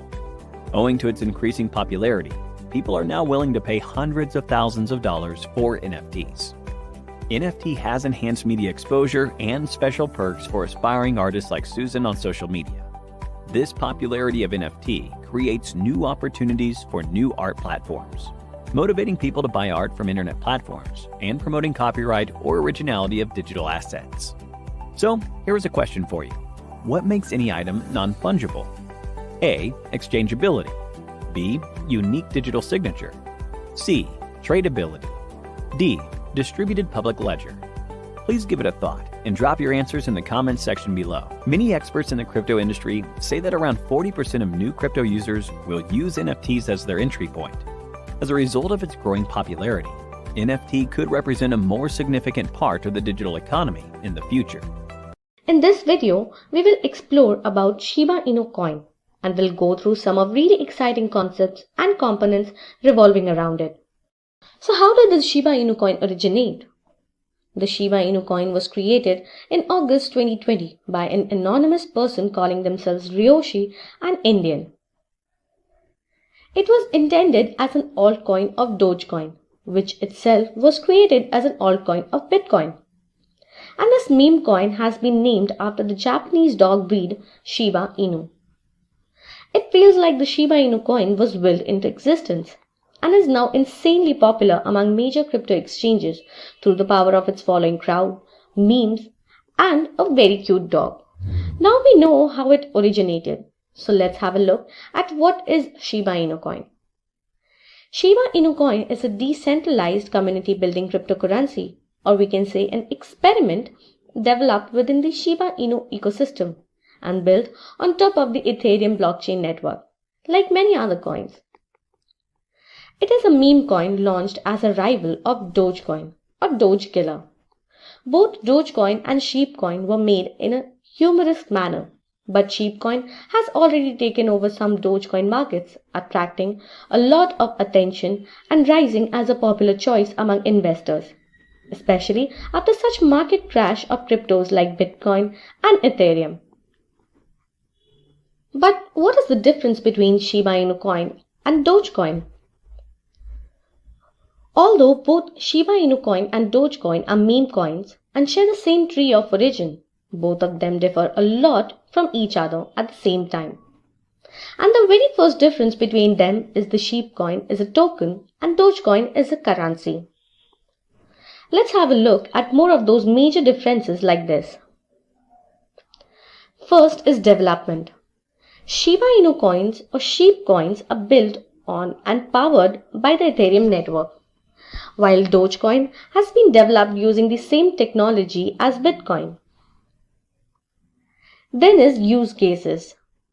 Sheepcoin is still working upon price more due to its high popularity than utility.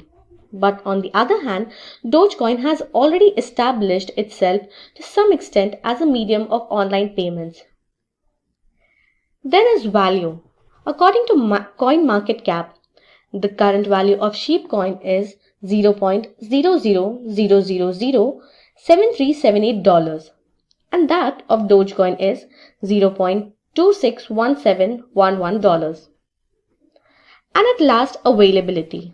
The availability of Sheepcoin till today is 394 million and for Dogecoin it is 130 billion. Now this definitely raises a question in my mind. Why is Shiba Inu coin so popular? Shiba Inu coin is majorly popular because of two reasons. Tesla founder Elon Musk has tweeted recently expressing that he would like to own a Shiba pup that hyped the crypto market and its prices rose by 300%. On the other hand, its prices fell by around 40% after the founder of Ethereum blockchain network, Vitalik Buterin, donated 50 trillion Shiba Inu coins to Indian government for COVID relief fund of an Indian crypto entrepreneur, Sandeep Naiwal. So now that we know about Shiba Inu coin and its concepts, let's have a look at what is the future of Shiba Inu coins. Though Shiba coin is only known as a meme coin, its increasing popularity and people's interest in participating in it is pointing towards a different but bright future. According to investingcube.com, the Shiba coin is predicted to rise again. Although there isn't much movement among these tokens and its value, active buyers could help its value rise. The value could rise to 0.00001040 in a more active buyer's market. Although it may not appear to be a significant amount, due to its popularity in future, it can have a significant influence over large investors of the crypto market. In this video, we will explore some very interesting and important aspects of Solana crypto. First, we will understand what is Solana. Then we will look into what is a SOL token or SOL token. Then we will explore when and how did it originated. After which, we will look into some of the features of Solana. Then we will explore what type of consensus method does Solana use. After which we will understand how Solana works. Then we will explore the current price and volume of Solana in today's date. After that, we will look into the future of Solana holds for itself. And at last, we will look into real-life uses of Solana. So without doing much ado, let's start the video. Let's explore what is Solana. Solana is a cryptocurrency that is used to pay for transactions on a decentralized computing network. Solana attempts to increase blockchain scalability by combining proof of stake and proof of history consensus. As a result, Solana promises to be capable of processing 50,000 transactions per second while maintaining decentralization. Now the question arises, what is the SOL token or SOL token? Solana's ecosystem uses the SOL token as its native currency. As a result, the token can be transferred between nodes in the Solana cluster in exchange for running on-chain programs or certifying their results. It can also be used to make micropayments known as lampots. Now, when we are talking so much about Solana crypto, let's also dive down and explore how and when exactly it came into existence. Anatoly Yakovenko established the Solana platform in 2017. Before launching Solana, Yakovenko worked at Qualcomm after working as a software engineer at Dropbox. He has a wide spectrum of knowledge with compression methods. He developed a new method of dealing with typical throughput difficulties in the Bitcoin and Ethereum blockchain with the help of Eric Williams and Solana's CTO, Greg Fitzgerald. They intended to develop a trustless distributed protocol with increased scalability. The team now has experience from leading companies around the world, including Apple, Google, Microsoft, Intel, Twitter, Dropbox, and others. Now that we know what Solana is and all about its background, let me ask you a question recently. Solana joined hands with two foundations to raise a fund of $5 million to encourage the next wave of creators and fans onto crypto networks. So comment down your answers in the comment section below. To know the correct answer to this question, watch this video till the end. Moving on, let's talk about its features, which makes it unique and popular.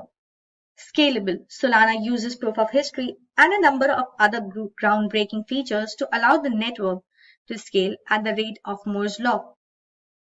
Low cost. For applications with billions of users, Solana is designed to keep fees low.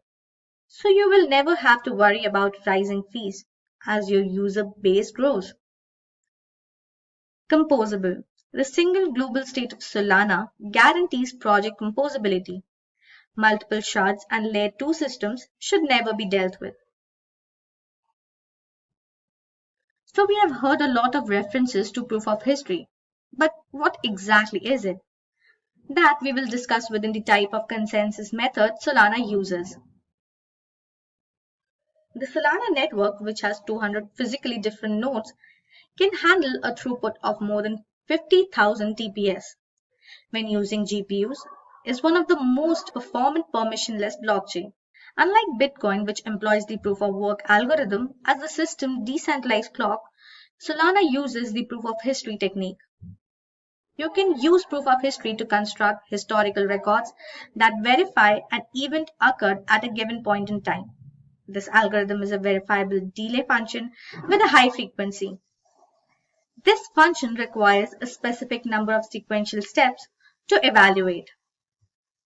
Each transaction or event that is examined will be assigned a unique hash, an account that can be verified publicly and effectively. The count serves as a cryptographic timestamp, allowing us to determine when each transaction or event occurred. This provides increased throughput and efficiency within the Solana network. Now that we know about its structure and mechanism, let's explore how Solana works. Now we know Solana has built a one-of-a-kind method for determining the time of a transaction known as proof of history. Let's see the step-by-step procedure of how it works. Step 1. Input the details of transactions performed in the network to its leader. Step 2. Leader will now efficiently sequence and organize the messages so that they can be processed by another nodes. Step 3. The leader then executes the transactions based on the RAM's current state.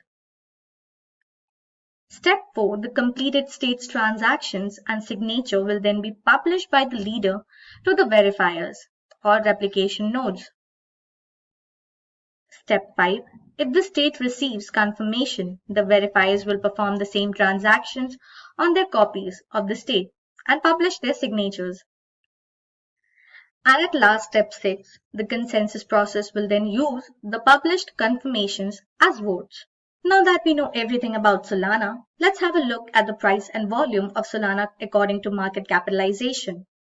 The Solana network can process more than 50,000 transactions in 1 second, and the current price of it is $30 with a circulating volume of 270 million SOL coins, which is quite impressive considering its time span in market capitalization as well as compared to other cryptocurrencies. Let's see what future does Solana holds for itself. Solana, although being a new project, has delivered on its promises of speed and scalability. Its token price has also done well, attracting investors' attention. Nonetheless, the network acceptance and usage are still in the early stages. We won't know whether Solana's speed make a significant difference in the Bitcoin realm until we witness substantial traffic and more use cases. Having a fast network is beneficial, but the advantages will only occur as more people utilize it and more use cases emerge.